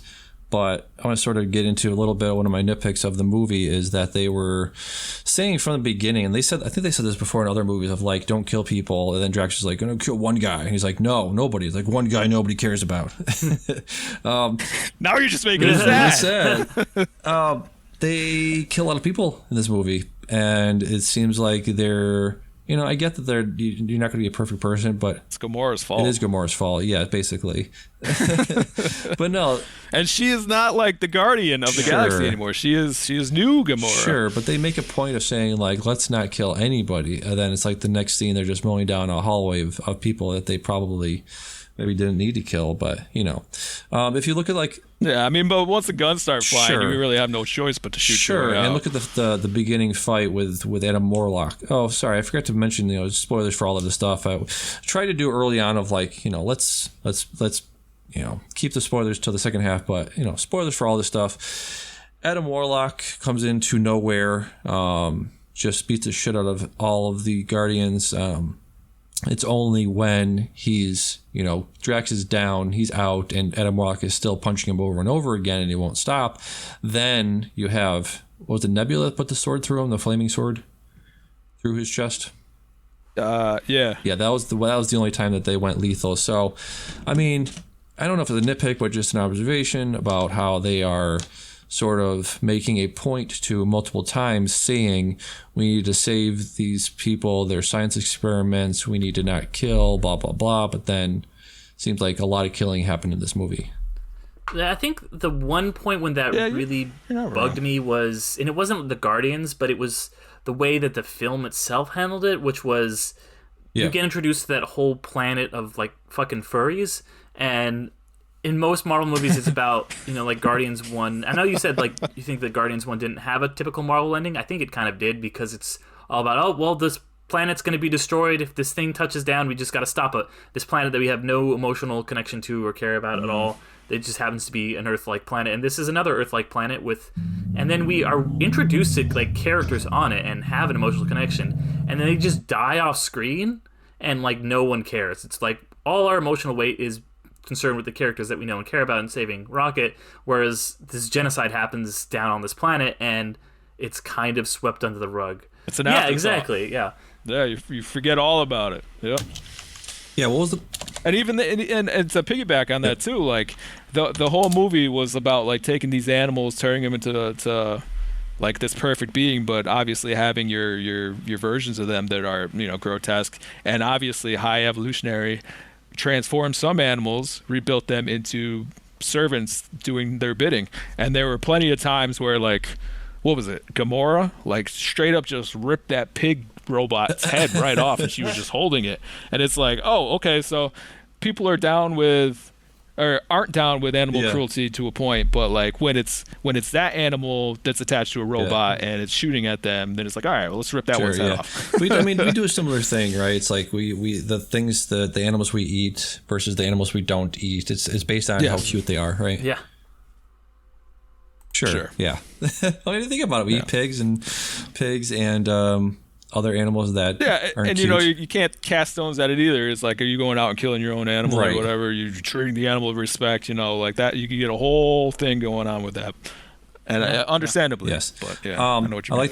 The thing I like in this movie, it looks fucking amazing. All the CGI looks amazing. I think James Gunn is always a guy that's does a very good job of mixing CGI and practical effects. I think that moment when they're, you know, cutting into that organic space station or David Cronenberg's 2001: A Space Odyssey. Yes, that's a very good apt analogy there. But that all looked super real. That looked super good because it seemed like it was all shot. Like they actually built sets for that. That looked kind of incredible. What do you guys think of just the overall look of the movie? Yeah, I really dug the look of it. Like I said, it's really like very visually distinct. I think that sometimes the Marvel movies can fall into the trap of being a little bit bland, but you would never be able to say that about this film. It is so vibrant and unique, and the settings are so interesting. The characters are pop. Like, you know, that setting was cool when they're going to that weird flesh space station, but then their suits are all like different Pac-Man colored, and you know, they really pop on the screen. So and all the characters themselves look so cool. You know, you've got all these different like alien, like one's a green alien, one's a blue alien, and there's a you know, a raccoon, and it just, you know, you never stop believing that this raccoon CGI character that you can't even hear Bradley Cooper in it. So it's very immersive. Yeah, I mean, you go even further back too. Like I said, I watched the previous Guardians too, and like some of the as they say, cinematography for it. But like there was like Gamora was sitting on this planet. She had like this. She was on Ego, and the whole backdrop of like a sunset, and like, you know, like you see a solar system, and like you had Yondu's funeral, things like that. Like they're just visually beautiful things to watch, and yeah, Guardians 3 had it too. And I'm just saying, I bring those up because I just feel like it's par for the course. Like all three of these movies had scenes in them that was just like, wow, this is really awesome to see. And I think some of the best work has been done in Guardians of the Galaxy movies. Yeah, absolutely. You know, one thing we've talked about a couple of times on the show about directors is like the auteur theory, and you know, excuse me, Derek wasn't a fan of it, or a fan of the idea of it. And James Gunn was asked recently about how his movies, the Guardians movies and his other movies, have a very distinct style. And, you know, he talked about how, you know, that's what he brings to the table of like, he storyboards everything. He makes a lot of the artistic decisions, the costuming, the makeup, Dion was saying, the backgrounds are all, they look like, you know, they look completely different than any other MCU movie. And I think James Gunn's is a big part of that. So just using that to pivot to something that I learned this week from Karen Gillan was that when the first time she was playing Nebula for the first movie, the first scene she was shooting, James Gunn says to her, like, try doing like a Marilyn Monroe meets Clint Eastwood. And she's like, oh, I got it. That's the whole character. And now if you go back and watch her performance in that, it's like, that's definitely what that is. You know, it's like the sexy, tough, slinking, walking, but also gruff voice. So, you know, not really sure what I'm trying to say with that, but it's just, you know, you can't really deny that James Gunn's footprint isn't all over this movie. Yeah, and I'll say something to that real fast too. Is like Gunn is someone who is both the writer and director, so he has more of a distinct footprint than somebody who would just be doing one of those jobs. But also, he often brings along a lot of the same people, and that's why I do think a lot of these movies, if you have the same writer, director, cinematographer as both Guardians 2 and 3 and Suicide Squad have had, he's had the same guy, a lot of the same actors. We already talked about how basically the entire cast of Peacemaker is in this movie, and like he uses a lot of the same talent. And I think when you have that level of consistency, you are able to put out a consistently good and kind of thematically coherent product. Yes, absolutely. So let's talk about Adam Warlock in this movie. We got don't have his name pulled up. What's his name? Will Poulter. The actor. Will Poulter, thank you. Yeah. You guys are getting paid? He get paid? He was that guy. He was that kid in We're the Millers, right? Yes, exactly. Yep. He was doing a Vanity Fair interview, and he said, if you Google the actor with the eyebrows, his name comes up for some reason. It's very funny. What is Peter Gallagher scrubbed from Google or something? Right, exactly. So I'm a big fan of him. What do you guys think about how they're bringing guys like this into the MCU? Because obviously Adam Warlock is in the comics one of the most powerful beings in the comics. We've seen this with like Scarlet Johansson, Scarlet Witch. Bringing her powers down from what they were in the comics. We're going to have this problem more and more going forward because obviously we're moving towards a more bigger cosmic side of the Marvel universe. We're going to keep bringing in people like Adam Warlock and Captain Marvel, these people with these, super, super high level powers that are, in the comics, just so much more powerful than any of the street level guys we have. So what do you guys think about, in general, how they're doing this and specifically, how did you like the introduction of Adam Warlock? Well, I'll just say to that respectfully, I don't give a fuck. I really don't. Like if somebody's like, well, technically, Adam Warlock's power level in the comics was actually, I don't know, like, cool, whatever, like, push my glasses up on my nose. Great, that's one interpretation of the character that I may or may not be familiar with. In this case, I'm not, so I didn't like watch this and be like, wow, he's so much cooler in the comics. I don't care. But even if it is a character that I'm familiar with in the comics, like, I don't know, Phoenix or something, and then they nerf her in the movies, I'm just like, okay, well, this is a different interpretation of that character.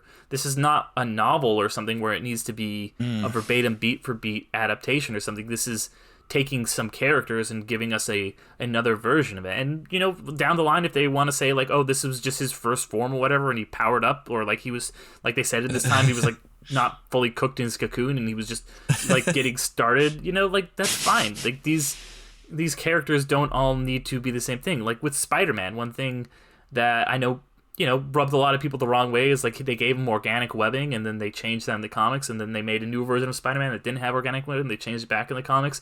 It doesn't need to be so reactionary. You can just be like, well, this version of this character has this thing and the other version didn't. These are all different interpretations from the same characters. Different writers in the comics will frequently give characters different interpretations, different power levels that will be inconsistent, but as long as the way that he is introduced in the film is consistent in that film and it makes sense for the story that's being told, I think that's the most important thing.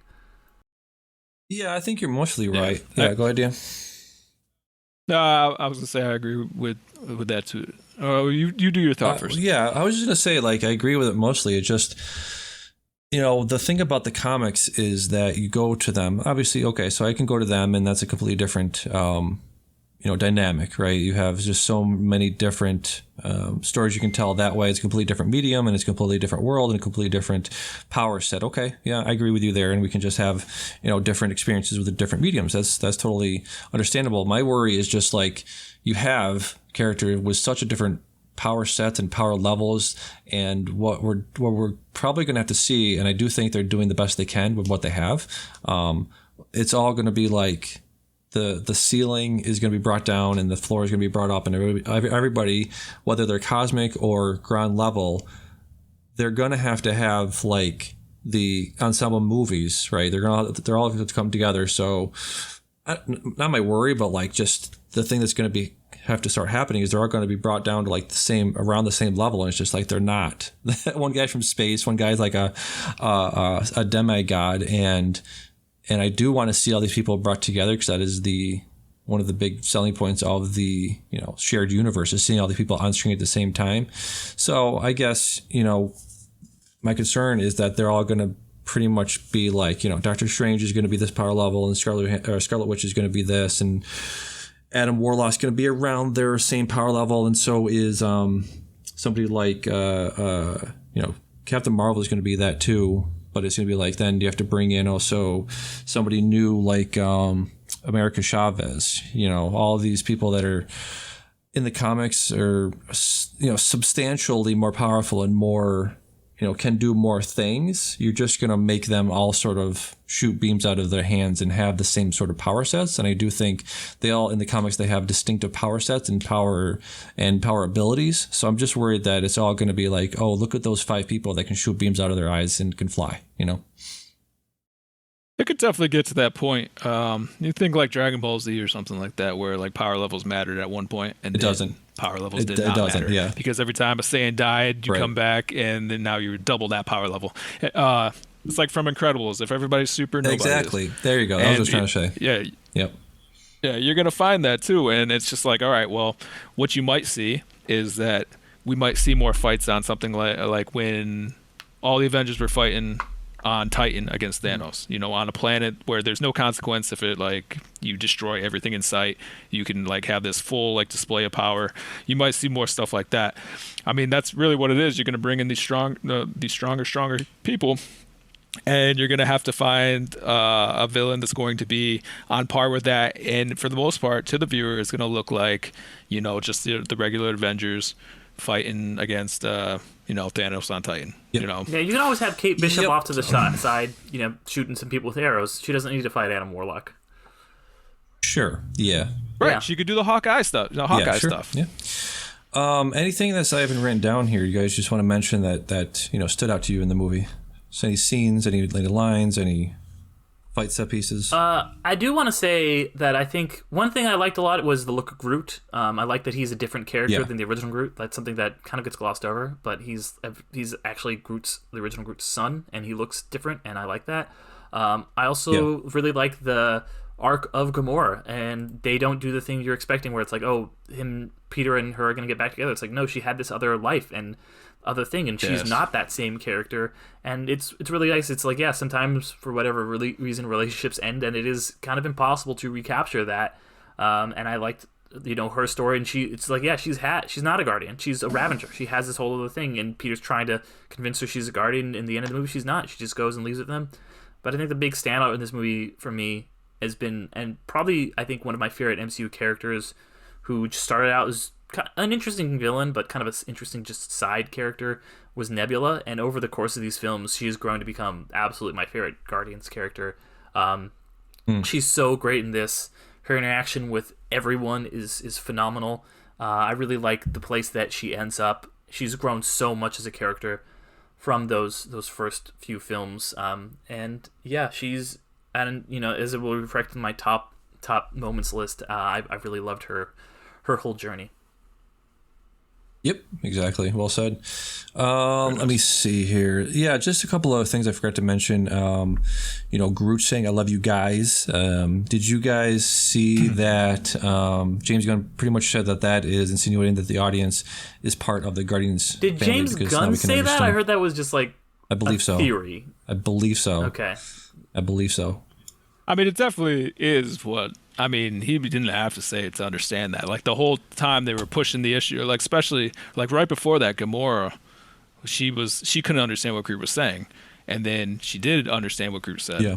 And it was like, okay. And then then he said something in our language where we understood it. And it was like, all right, see, we have shared this journey with them, and now we are all family. Yes. So, family. And you don't cross family. So on May 5th, somebody quote tweeted IO9 saying, "You may have missed Guardians of the Galaxy's best moment."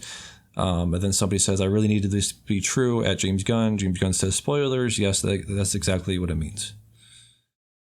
Yeah. I love it. Well, I love it when you have to check Yep. Twitter to see if something in the film is actually real. Okay, man. Well, okay, no, you're like, I'm wait, just did I like- actually say that? And then I verified. You're like, well, No. I was just saying, good reporting, Damian. Oh, thank you. Okay. I will Okay. say that it hit me in the theater. Like, I didn't need anyone to explain that to me. Like, I didn't get because it. he could have easily just said, "I am Groot," like every other time. I feel like I said it to you Yeah. too, Damien, and you kind of were just like, "Okay, but." Okay, but Yeah, like he could have just said the thing he always does. He said, "I am Groot," and then that one time he said, "We are Yes. Groot," and this time he says, "I love you guys." Like, Sure. wait a No, that's second, very wait a did you second. talk this whole time? During the fight, one of the last fights, Mantis is like grabbing people, and she's like, "You should dance," and like, "You should do this thing." Did that remind you of the fight in Everything Everywhere All at Once of Evelyn touching people and making them happy? I'm gonna say that nothing really is ever going to remind me of that Sure. movie like it does Right. you. Sure, fair. But as you say that, now that you have said that, I Sure, can yeah, that understand makes where you're sense. coming There's from. less So. butt plugs in this one, See but that. slightly less butt plugs. Yeah. All right. So It would definitely be Drax if he had to take a butt plug. It'd be Drax. yes. Ah, my butt! So yeah, major spoilers for the movie right now. But did you guys think that any of them would actually die? Just real quick, I thought Peter was actually going to die based on the fact that his face blew up like that. I thought, Would you- yeah, go ahead. Yeah, for a second, I did think it was going to be Peter because they faked out everybody else, and then it's just like, all right, well, you know, I felt like Drax had two occasions where I thought he was dead. Rocket, he was pretty much dead the whole movie, and then he did die, and then they brought him back, and then what? Gamora too, and Nebula got jacked up so Drax many got times. shot in the back like twice, right? Yeah, he got shot in the chest and then he got shot in the back, and it was just like he's doing the death scream, like like it's like, oh no, and he's just laying there. But yeah, so like when Pete did that, it was just like my guard was down for some reason. Like he went back for the Walkman, and I was like, oh, don't do that. And then like he jumps out, and that was like the first time I realized too that he didn't have his mask or his jet boots. Right. Like he's out there. I'm like, just put your mask on. You can survive. And I was like, I remember him having it in. Did you guys see any of this? Because people were asking about where the mask was. Because in Infinity War and Endgame, he had his mask. Even though, because I just watched Guardians of the Galaxy 2, his mask got busted on Ego. So, but James Gunn had nothing to do with their representation in Infinity War He and wrote the Endgame. dialogue. So, okay, but like having the mask and everything like that, he didn't have any control of this. So they look like, so him not having his mask in this one was kind of like him sticking to his guns. Like, all right, I destroyed the mask in Guardians of the Galaxy 2. I'm not going to use it in 3, even though you've seen it in Endgame, which was a neat thing. But yeah, once I realized, like, oh shit, he doesn't have his mask. Like, why? What is happening right now? And then his face bubbled. Like, his face bubbled. Nobody's face, like all the people they threw into space in all the other movies, no one's face bubbled. That was not a normal reaction. Star-Lord should be dead. What do you think, Derek? Yeah, I mean, with the Peter thing, I was like, it felt like I was like, how does he survive this? But like, it felt like there was not enough emotional build-up to it that I was like, they're gonna find a way. But what I really thought was gonna happen was Rocket. Like, I was really prepared for Rocket to die, and especially when he goes to like fucking the platform 9 3/4 like purgatory or whatever. I was like, oh cool, he's like talking to his dead friend in heaven right now. He's dead. And then they're like, no, just kidding, not yet. And that really fooled me. That was the one that really got me and tricked me. Dude, what would you have done though if like that had actually happened? Because I felt like I was ready for it, but like I don't know if I was truly ready for it, if my brain was saying I was ready for it. Because like she puts the hand on his chest, she's like, not yet. And I'm like, whoa. Like, but like if he just walked off like into the light and they were just like holding his body and stuff like that, I'd been like, that would have made sense. Yeah, that would have made sense. Yeah. I do think, like Dion was saying earlier, that it was, kind of emotional manipulation to do the whole animal torture thing. So I think, killing off characters might have been one step too far in that emotional manipulation way. I mean, they do it in the first two movies. With the previews, though, it's like everybody was saying that somebody was going to die, and all the people I talked to about this, like, I was really surprised that nobody died. It's like, yeah, they really made you believe somebody was going to die, like, for sure. Yeah. But, I mean, even the previews had emotional manipulation. But yeah, you get in there with the animals too. But yeah. Yes. So let's see. Anything else I didn't mention here? You guys want to bring up before we get to the end here? We got Maria. Yeah. I like. Go ahead. One of my favorite things. I feel like I might have talked about this before, but like gender specific. Derogatory remarks like calling a woman a bitch or something like that. It just always seems like very easy to do. But like when Star-Lord was going off on his like most people looked at it as like, all right, why do we got to go through this exposition dump again? Like we know how the story of you and Gamora went through. But like he's like, yeah, so my girlfriend got thrown off this magic cliff and then she came back and now she doesn't want anything to do with me. And the problem is that she's just a big dick now. I was like, yeah, there you go, buddy. You're calling a woman a dick. That's just proper representation. I don't know. I just like to see that. Right. It's like why do we have to have the gender specific stuff? Let's make it like just open it right up for everybody to have fun. I agree with that. That's a good point. In the UK, they fling around the C word, which is gender specific, I guess. But Maria Bakalova from Bodies, Bodies, Bodies, and the second Borat movie was the Cosmo the dog. She was great in that movie. Okay. It was great, yes. Cosmo the dog. He was a bad dog up until the last moment. How dare you, Damian? He was a good dog. How dare you? Yes. It's just I love the sort of thematic idea they have going back and forth between Rocket being put in a box literally and Gamora being put in this box of being like she is that other person that Peter wanted her to be. The movies previously, one was about had mother issues, then the second one was a father movie, and this one is about finding yourself, understanding who you are as a person, very into self plays with the idea of self identity. I thought that was very cool. I don't know if you guys thought that as well. Yeah, no, that was interesting for sure. That was a cool take. Yeah. Yes, thank you. Yeah. Let's see. So yeah.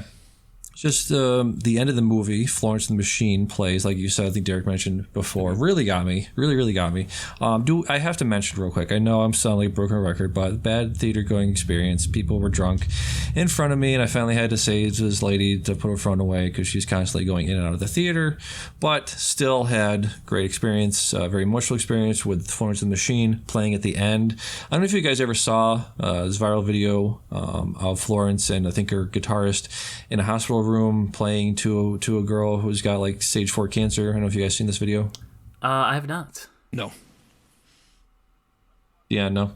You're not gonna watch it. You're not gonna watch it. Yeah, no. It's just awful. So I was thinking of that while that was playing. Also, the Pachinko opening theme had similar like thematic elements of like the Pachinko. For those that don't know or don't remember, I watched it. It was a show from 2021, I want to say, about Korean immigrants going to Japan at the turn of the century, 1920s, 1930s, and they're in this environment that's very much doesn't want them. It's a very violent environment, and they're constantly under threat of attack, and they're constantly stressed, and they're constantly in pain, and they're suffering. And the beginning, the opening intro is them just having this expression of joy and relaxation and relief on their face, and that's very much the same thing you get at the end of the movie. I don't know if the end of the movie, all of that stuff hit you guys the same way as the animal torture and the faux deaths did as well. Yeah, I think it really hit for me, and I just because you talked about a Florence and the Machine viral thing real fast, I want to talk about one that I saw on like TikTok or something, and it was the same thing as like the Kevin Smith when he was like crying after seeing what's it called the reference to him in Captain Marvel, and it was Florence like watching her scene come up in Guardians 3, and she was just bawling, and it was it was so cool to see not just a picture but like a whole video of her reaction to this moment and just this emotional thing that we all went through. Then she it obviously means even more to her with that being her song. So I thought that was really cool. Yeah, Dion as well. Yeah. Yep. The lyrics very very apt for this movie and also for the series itself. Quote, run fast for your mother, run fast for your father, run for your children and your sisters and your brother, leave all your love and your longing behind, you can't carry it with you if you want to survive. So yeah, very very apt lyrics there for the entire Guardians of the Galaxy series, right? Yeah, No, like absolutely. it's pretty spot on. Pretty spot on, yes. So any other moments, any other lines, any other... They're in my top things you wanna 5, mention? Damien. So I'm holding. Okay. Yeah. All right. Well, I mean, this movie, from this movie, I'm just saying... This movie is in the fine. Guardians Fine. franchise. Sure, but I'm just saying specifically, before we leave, we're transitioning now. I'm trying to do a pivot to a transition to the top 5, but anything else for this movie specifically? Let's go. Let's go. Okay, so we're going to do our top 5 Guardians of the Galaxy moments. I will kick it off after I open the actual document here. Let's see here. I don't know why it's not opening in another thing here. Hold on one second. So I'll kick it off then. Ego Planet Yes, Fight. go ahead. That's my number 5. Yeah, it's just there was so much going on. Just they have one of those moments too. Like this was a lot of the heart and the humor in the movie. You know, they had Baby Groot, and Rocket's telling him how to do the bomb and everything. Like this whole fight was like, you know, this 30-minute, 40-minute thing going on. You had surprise people from the Golden people. I forget what they're called. Oh, the Golden people. Yes, the Sovereign, is that it? Sovereign. Yes. Sovereign, Yeah, thank you. Yeah. So they came in and they started messing shit up and everything, and Rocket's trying to tell Baby Groot, all right, you're gonna flip this switch, and then hit this button, and you got 5 minutes to get out of there. And he's just like, this switch, this button, and Rocket's like, no, not that one. He's like, you know what? I'm gonna put tape over the button, and there's not gonna be any confusion. And he's asking Star-Lord for tape while he's out there fighting the Sovereign and Ego's planet, and he's asking everybody too, like. Do you got tape? No, you don't have tape. And he's asking Yondu in the ship. And he's like, did you ask Gamora? Or not Gamora. Did you ask Nebula? And he's like, yeah, I asked Nebula. And Rocket's like, are you sure? I can hear you. And he's like, well, she was sitting next to Yondu, and she didn't say she had tape.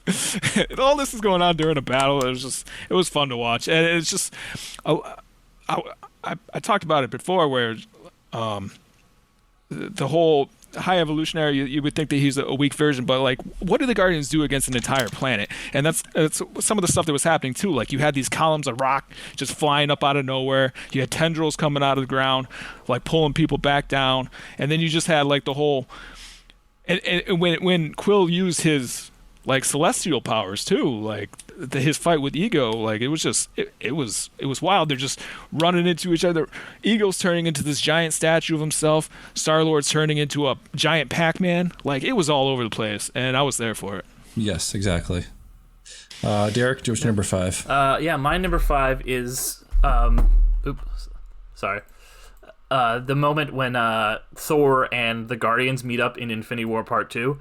I think that, you know, though that was such a natural pairing for them to team up, and I love getting to see their interactions. You know, Thor, like, he's like, oh, I took he speaks Groot because he took it at university or whatever as an elective, and like him and Rocket immediately form such a bond. And he's just like, oh, Rabbit, and he's like, I'm going. Everybody's favorite person. Yeah. And he's like, Rabbit, I'm going with you, and you know, and then there's that kind of like rivalry that develops between him and Peter Quill that I think was really good. Peter's like, I'm getting a Bowflex, I'm gonna do it, you know. So you know, I yes, this has been eye-opening. So that was a lot of fun, you know. Yeah. The Asgardians of the Galaxy. Asgardians. I think that's what Thor called them. Yes. So mine. Yeah, I left dialogue stuff out, but that was definitely one of the ones that I would have brought in. Their whole dynamic was just a joy to watch. Gamora's like grabbing Thor's arm while he's unconscious on the table, and Star-Lord's like, stop touching his arm, and she's just like marveling over his muscle, and Drax he's like Star-Lord said something like, who is this dude? And Drax was like, that's not a dude. You're a dude. That's a man. Didn't he call him like an angel or something? He said, what is it? It's like an angel mixed with something. Oh, I fucking wish I could remember the line. It's such a good line. Yeah. I have them picking up Thor and Infinity War as my number 7. I had a couple honorable mentions right below there.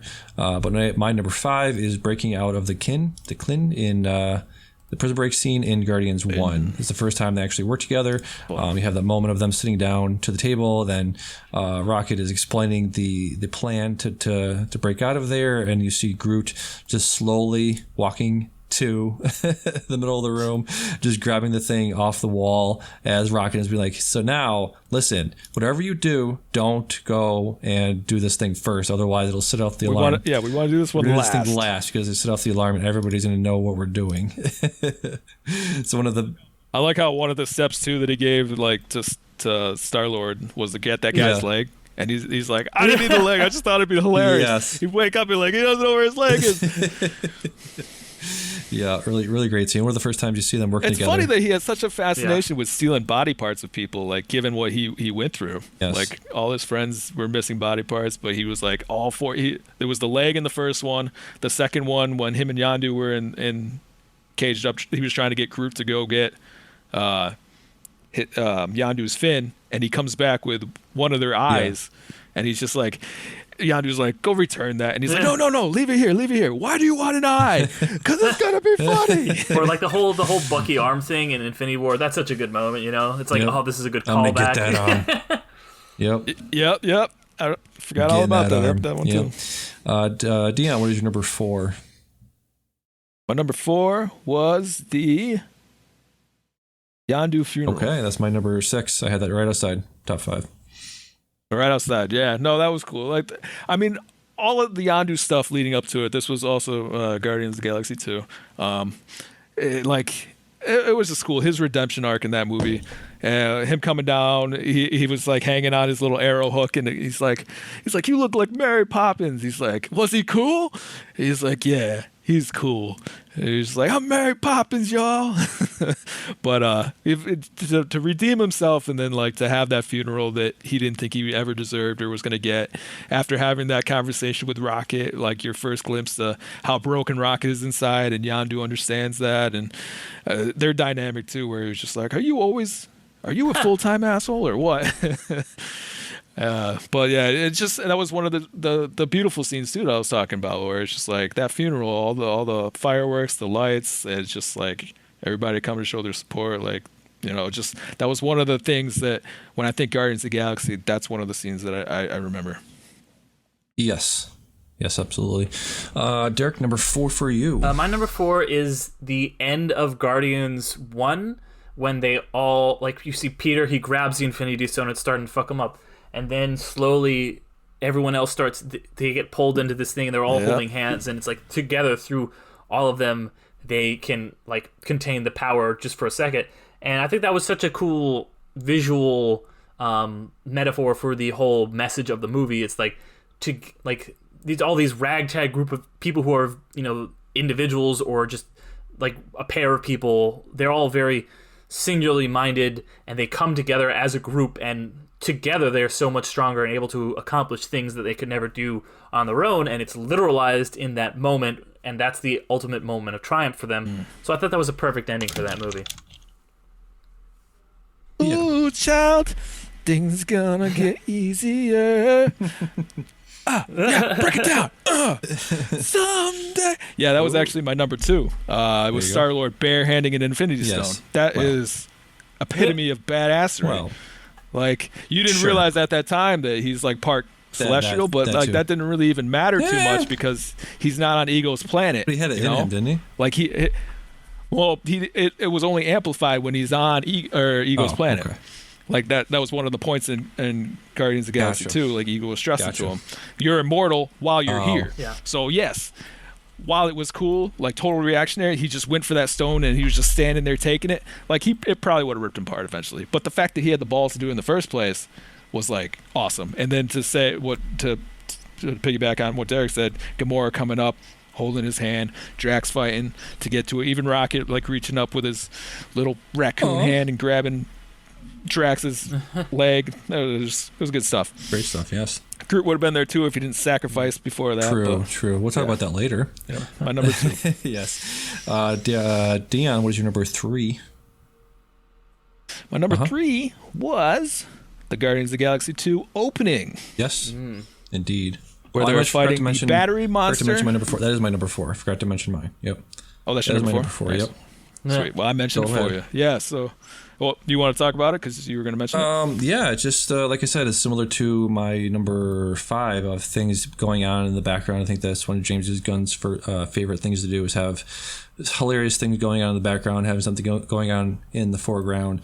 That's when we're introduced to cute little baby Groot, him dancing to I forget what. Do you know what song it is offhand? Mr. Blue Sky. Mr. Blue Sky. Mr. Blue Sky. Yes. Of course. Yeah. Great moment. Yep. And then there's some moments where like Drax gets slammed down next to him, and they're both like standing still. Yep. And they start to move again, and then Drax like. I didn't realize what was going on there because Drax had to realize that he was looking at Groot. I don't know if he was just telling Groot not to move because of the battery monster or whatever. But yeah, and then the whole time they're like trying to keep Groot out of the way. They're telling Groot like, oh, don't go over there, blah blah blah. But my favorite part in that was like how it ended. You know, like Drax, he's just like, it's hide is too thick on the outside. I'm gonna attack it from the inside. Everyone's like, don't do that. And he jumps in the thing's mouth, and he's like, what is he doing? And Gamora's like, he thinks that it's softer on the inside. That doesn't make any sense. The skin's gonna be just as hard on the inside as the outside. I know that. And then when she tears the monster open and he bursts out through like the guts, he's like laughing maniacally. He's like, I defeated the monster single-handedly. Just awesome stuff. Drax, like I said before, Drax was on one in Guardians of the Galaxy. Yeah, he was like, Drax says, what? His poor nipples. His poor nipples. Drax says, what are they called again? Peter says, Analyx batteries, Harbillary batteries. That's nothing. That's nothing batteries. like what I just said. And then later, Gamora's like, Peter, we almost died because of your arrogance. More like because he stole Analyx batteries. They're called Harbillary batteries. No, they're not. Peter had another good one where Gamora was like, if you guys drove with your brains instead of the thing between your legs, we would have made that. And he's like, if my thing between my legs had a hand, I would have landed that thing perfectly. My favorite line from Drax, I just want to say real quick, where he was just like, they're trying to fight the Sovereign in the air, and that's when they get shot down and everything. And Rocket and Star-Lord are fighting over who's flying the ship. And then Rocket was just like, you're going to wake up tonight and you're going to find something squishy in your pillowcase. It's going to be a turd. And he's like, if you take a turd in my bed, I'm going to shave you. And he's like, it's not going to be me. It's going to be Drax's turd. And Drax laughing at the Rocket. He's like, I have famously large boobs. That's amazing. I loved it, man. Such a good movie. Is. So let's see, where are we at? You're at Dion is number 3. It's Derek. Derek, number 3. Yeah. Right? Yes. I mean, we already talked about it a bunch, despite my best efforts, and that was the Florence the Machine moment. So I won't dwell too much on it, but yeah, that really hit me.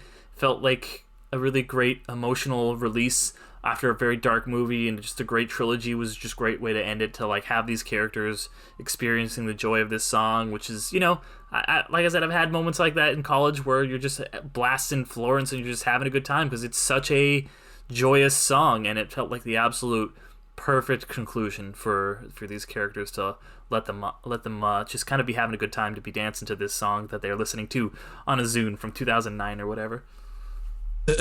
Exactly. Yeah, man. And Drax's like whole arc coming full circle, like him hating dancing, and then finally like embracing the dad mode and doing the dad dances, and it was just.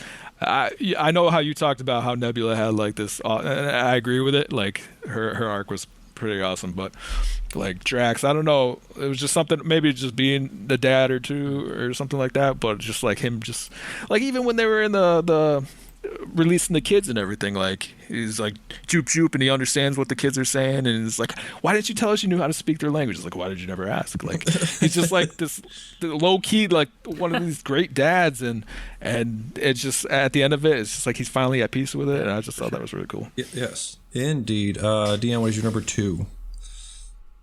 I already did my number 2. Which was? That was the Guardians of the Galaxy 2 open. Oh, okay. Derek, what is your number? Oh no, I'm sorry. It was Star-Lord barehanding an Infinity Stone, but I number 4 linked with up Derek, with his number 2. Oh, that's right. Okay, so my number 3, something we didn't talk about. Maybe you did. Did you do the Quill and Thor arguing about who's in charge? I mean, it kind of tied that a little bit into what I was saying about the the Guardians and Thor, but not explicitly, I guess.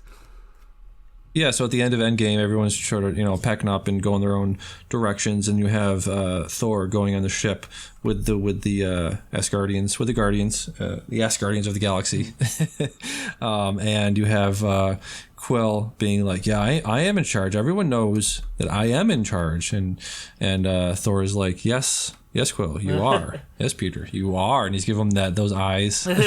He's like, he's doing like this laugh too, where he's like, "Yeah, man, Yes, yes, of course. you are in charge. You are the captain. "Are in charge, of course. Yes, of course. You guys should fight with some knives or something." Oh, it won't be necessary to There'll fight be with no any knifing knives. of anyone. No knifing of anyone. Yeah, so that was my number 3. I like how Star-Lord used the deep voice too, and they started ragging on him for that. He's like, "Are you talking like him to sound scarier?"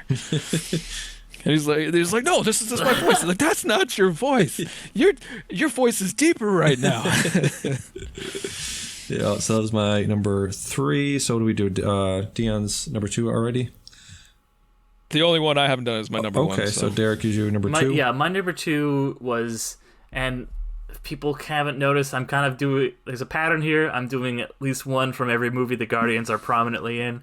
And so this is Guardians 2, the moment at the end of that where Yondu sacrifices himself.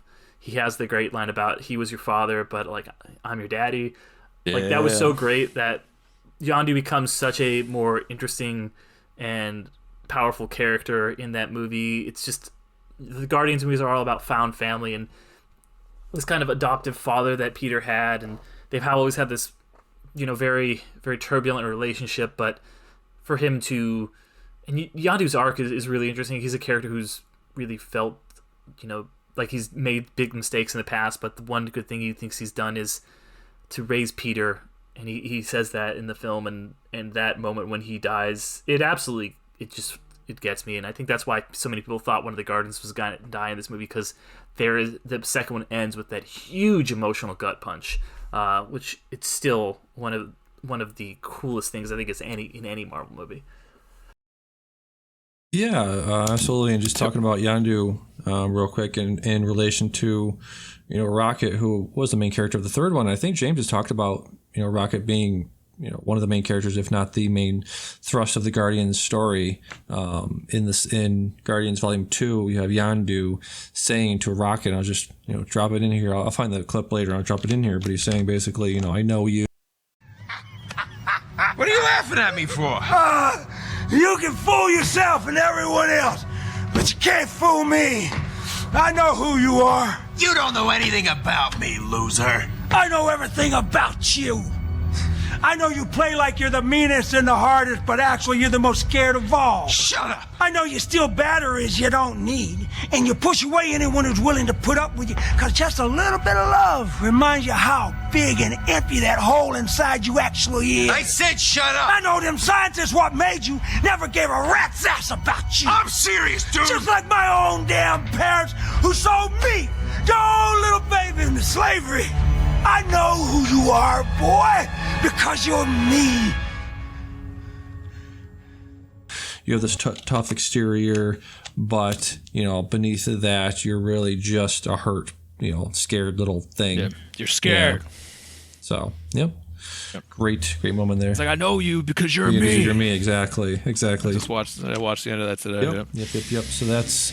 He's right. Yeah. It was funny too what led into that, because like they were talking about, Rocket was like, "We're gonna go save Peter," and he's just like, "Hell, we are. We can't go through like 70 jump fields at a time." And Rocket's like, shit, I lost my train of thought. But basically, like they were just giving excuses, but like deep down they both wanted to save Peter, and they knew it, and it eventually turned into them both going after him. Yep. Let's see. So my number 2 was from Infinity War, when Star-Lord and Gamora are talking, and Drax is in the corner, and they're like, "Dude, how long have you been standing there?" For like many moments. "I've been moving so slowly, so imperceptibly slow that you couldn't possibly see me. My movements are so slow, I look invisible." And they're like, "No, I can actually see you very well." Can hear you're eating chips. Such a great moment. All right, so everyone's got. Dan, you said your number 1 was left, right? Yep. Number one. Okay, so what is your number one? My number one is, to answer your question, from Guardians of the Galaxy 3. And you're going to love it because it's when that needle drop Beastie Boys No Sleep Till Brooklyn kicks in, and they just had this phenomenal ass fight scene that I haven't seen since Days of Daredevil. All right, like I've never seen Guardians do the things they were doing in that. It was so coordinated. Like at one point, Groot turned somebody into a pincushion by like sticking his roots down them and then like blowing out the sides. Like it was brutal. Like you had Nebula fighting and her head was knocked completely backwards and she's still like roughing people up and she's got a dangling head that's like between her shoulder blades. Like it was chaos, but like this structured chaos that only Guardians can do. And it was like the slow motion and this moment where they're just like, we're not running anymore. I'm going to start beating some ass, and that's what they did, and I thought that was incredible. Yes, great moment. Let's see. So, Derek, did you do number one? No, I thought I'd skip number one. No, yeah. Okay. So, my number one is to complete the quadrilogy. It's from Endgame. It's one of my favorite moments in any movie. It's the perfect culmination of this Nebula story. As I've alluded to, her arc has been some of the most interesting things to me. I've also alluded to, I just love when a film uses a really great visual metaphor for what's happening with the characters. And when you see the 2014 Nebula, how the character that we were first introduced to, who is very emotionally damaged, she's working for her father, who she despises but she fears, and she's unable at that point to let go of her hate. And then you see her, the current version of Nebula, we've seen, 2 Guardians movies and an Avengers and a half movie go through character development, and they literally face off, and she kills the past version of herself, literally and figuratively, in the same moment. That was such a beautiful visual metaphor and such a great piece of filmmaking that it had to be my number one. Yeah, great scene. I forgot all about that, honestly. Yeah. I'll have to go back and watch that. Yes. So obviously my number one was a lot of people's number one, so I looked this up. Bunch of different lists for best Guardians moment. It is We Are Groot at the end of Guardians of the Galaxy Volume 1, when he transforms into a ball, a cocoon, to protect his found family, to protect everybody else. Rocket is there and he's like, you're gonna die if you do this, and it's like, oof. Right from the very beginning, we talk a lot about like Bill Lawrence doing the comedy and drama and sad stuff and emotional stuff all in one. You can see it right there from the very beginning. Groot sacrifices himself at the end and he's all tore up, and then thankfully the stinger at the end reveals that it might be a new Groot, but Groot does survive at the end there, which is nice to see. So again, Derek was talking about the visual of that scene, of his scene, visuals of this scene, of the sort of fireflies floating in the background of them in the cocoon, was just one of the all-time great, I think, MCU aesthetics of all the different films. Yeah, absolutely. Didn't make my list, but that was a moment I definitely considered a really great ending. And just like the Yondu sacrifice at the end of the second one, it really gets you in the feels. Yes, exactly. So it's just some of my honorable mentions. Picking up Thor in Infinity War, you guys talked about it. I love the stuff in Infinity War, especially confronting Thanos on Nowhere when they does the Reality Stone thing. Some people were talking about, I think they were talking about on Midnight Boys Pew Pew, about how Star-Lord wasn't willing to kill Gamora, but he obviously was, but it's just a little bit too late there, since Thanos is already there, so he couldn't actually do it. Any honorable mentions for you guys?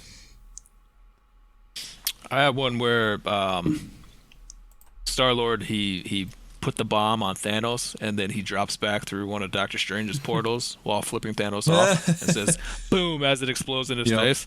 That was pretty awesome. Very sick moment. Yeah, I mean, a lot of the ones you guys have already talked about. I'll just add one more, is the moment where you have Gamora and Thanos on the planet Vormir, and it's such a tragic moment where she's sacrificed and thrown to her death. It's really heartbreaking and powerful, and it sticks. That's there is a new version of Gamora that shows up, but Gamora dies. She doesn't come back in this capacity.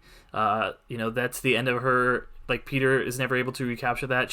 Her story is essentially done. And yeah, I really dug that moment. Yep, exactly. Yeah, it's always something when someone's like done, and you don't, and it's weird too. Like when the actress stayed around, but she was a different person than what she originally was, and it's just it is interesting when there's a character that you feel like might have been snuffed out too soon. It's like, how does the next Guardians go on without this version of Gamora? So it feels ballsy. So yeah, they had a compilation of different moments from the MCU and when characters realized they were going to die. You had Gamora there, you had Yondu in one of them, you had Tony at the end there realizing what he had to do. So it's very interesting. Similar sort of looks on each person's face when they knew that their time was coming. Yeah. Yep. I tell you, that Magic Cliff really brought out like some even Black Widow too. Like that whole Black Widow, thing that too, she had with Hawkeye. Yep. Yeah, like that episode was just like, it was something about the sacrifice they were making. I understand what you're saying with the beautiful part yes, of it. exactly. So let's see. I think that's about it. Derek, did you watch Come and See for the Letterboxd No, you never sent review? it to me. I was about to rent it. Oh. I didn't want to rent it. Okay. You didn't want to rent it, okay? All right. Do you want to do a letterbox shuffle? Yeah, time? if you want to do it, I'll do it. Sure, I will pull up my letterbox. You do it, I'll This do sounds it. like the voice of somebody that's gotten way too many shitty movies in the letterbox. Well, Damian had stopped doing it, so I was like, I guess I don't have to do it anymore. I stopped doing it for a while, yeah. I edited some things. I have, let me see. From available, let's see, sort by. Where's my sort by? I remember thing? this time to turn on Nice. my services, unlike last time, so that I don't get something. Yes. Because I don't want to pay to watch something. Come on, I'm cheap. Let's. I hear you, yes, I'm going to my watch list. I'm going to sort by my services. I'm going to hit shuffle, and I got History of the Occult, directed by Kristen Pounce from 2020.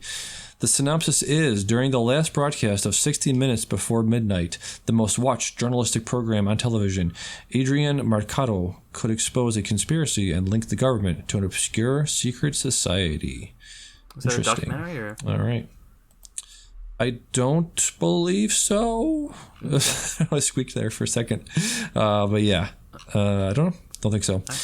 So yeah, go to your services, I gave mine hit a shuffle, spin, let me know what you and get. I got Yes. Under the Skin, the Scarlett Oh, my Johansson fucking God. alien sex movie or whatever it is. So Yes, Jonathan Glazer. Black Widow spoken into existence. She was just doing a thing on one of those Vanity Fair videos of like, where is this line from? So they had her read a bunch of different lines, and one of them was from that. Great movie, great A20, one of the best A24 movies, one of the best Scarlett Johansson movies. Hope you like it. right, yeah, I'm really curious to enjoy check it. it out. Yes, it's very interesting. So let's see, let's do some plug before we get out of here. Do the Medium blog. Still haven't done much there, but you can still go back there and see my best of 2022, my roundup of best everything and best movies and best TV shows, best books, best audiobooks. All that stuff is still on there. Go to my letterbox, B for Benedetta. I'm still 8 away from 100 followers, so get me there, please. Go to Film Essayist on YouTube. Go to Anchor.com. This is now called Spotify for Podcasters.com, I guess, to make a podcast. Check out all my interviews during the past year. And that's about it for me. Derek, what do you got to plug? Yeah, so my plug is the Underrated podcast. It's the other podcast that I do. It comes out every other Monday, just like this show. Today's episode is going to be, I am spacing on it. What the fuck did we just talk about? But yeah, it's a podcast where we talk about underrated movies, or things that have slipped under the radar, past most people by, and they can be really just like anything, as long as it falls under the banner of underrated. And I just need to look up what my episode was. Yeah, sure. So you mentioned the underrated podcast, but what's the name of it? It's called Underrated. But what's the name of it? Are we doing like a Abbott and Costello bit? I was trying to. Trying to get you to do a little improv, but the name of the podcast is Underrated. yeah, but what's the name of it? Okay, it's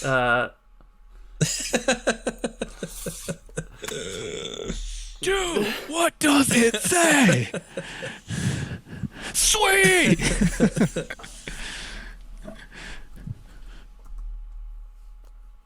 all right. Edit this silence out Yes. here because Go- I'm still go ahead. trying Yeah, to remember. No. I got a lot. Got a bunch Can I of say silences. I got a something? bunch of editing to do. Yeah. Gonna start Okay, playing. that's what it was. It was Right. Tucker and Dale versus Evil. That's what we talked about.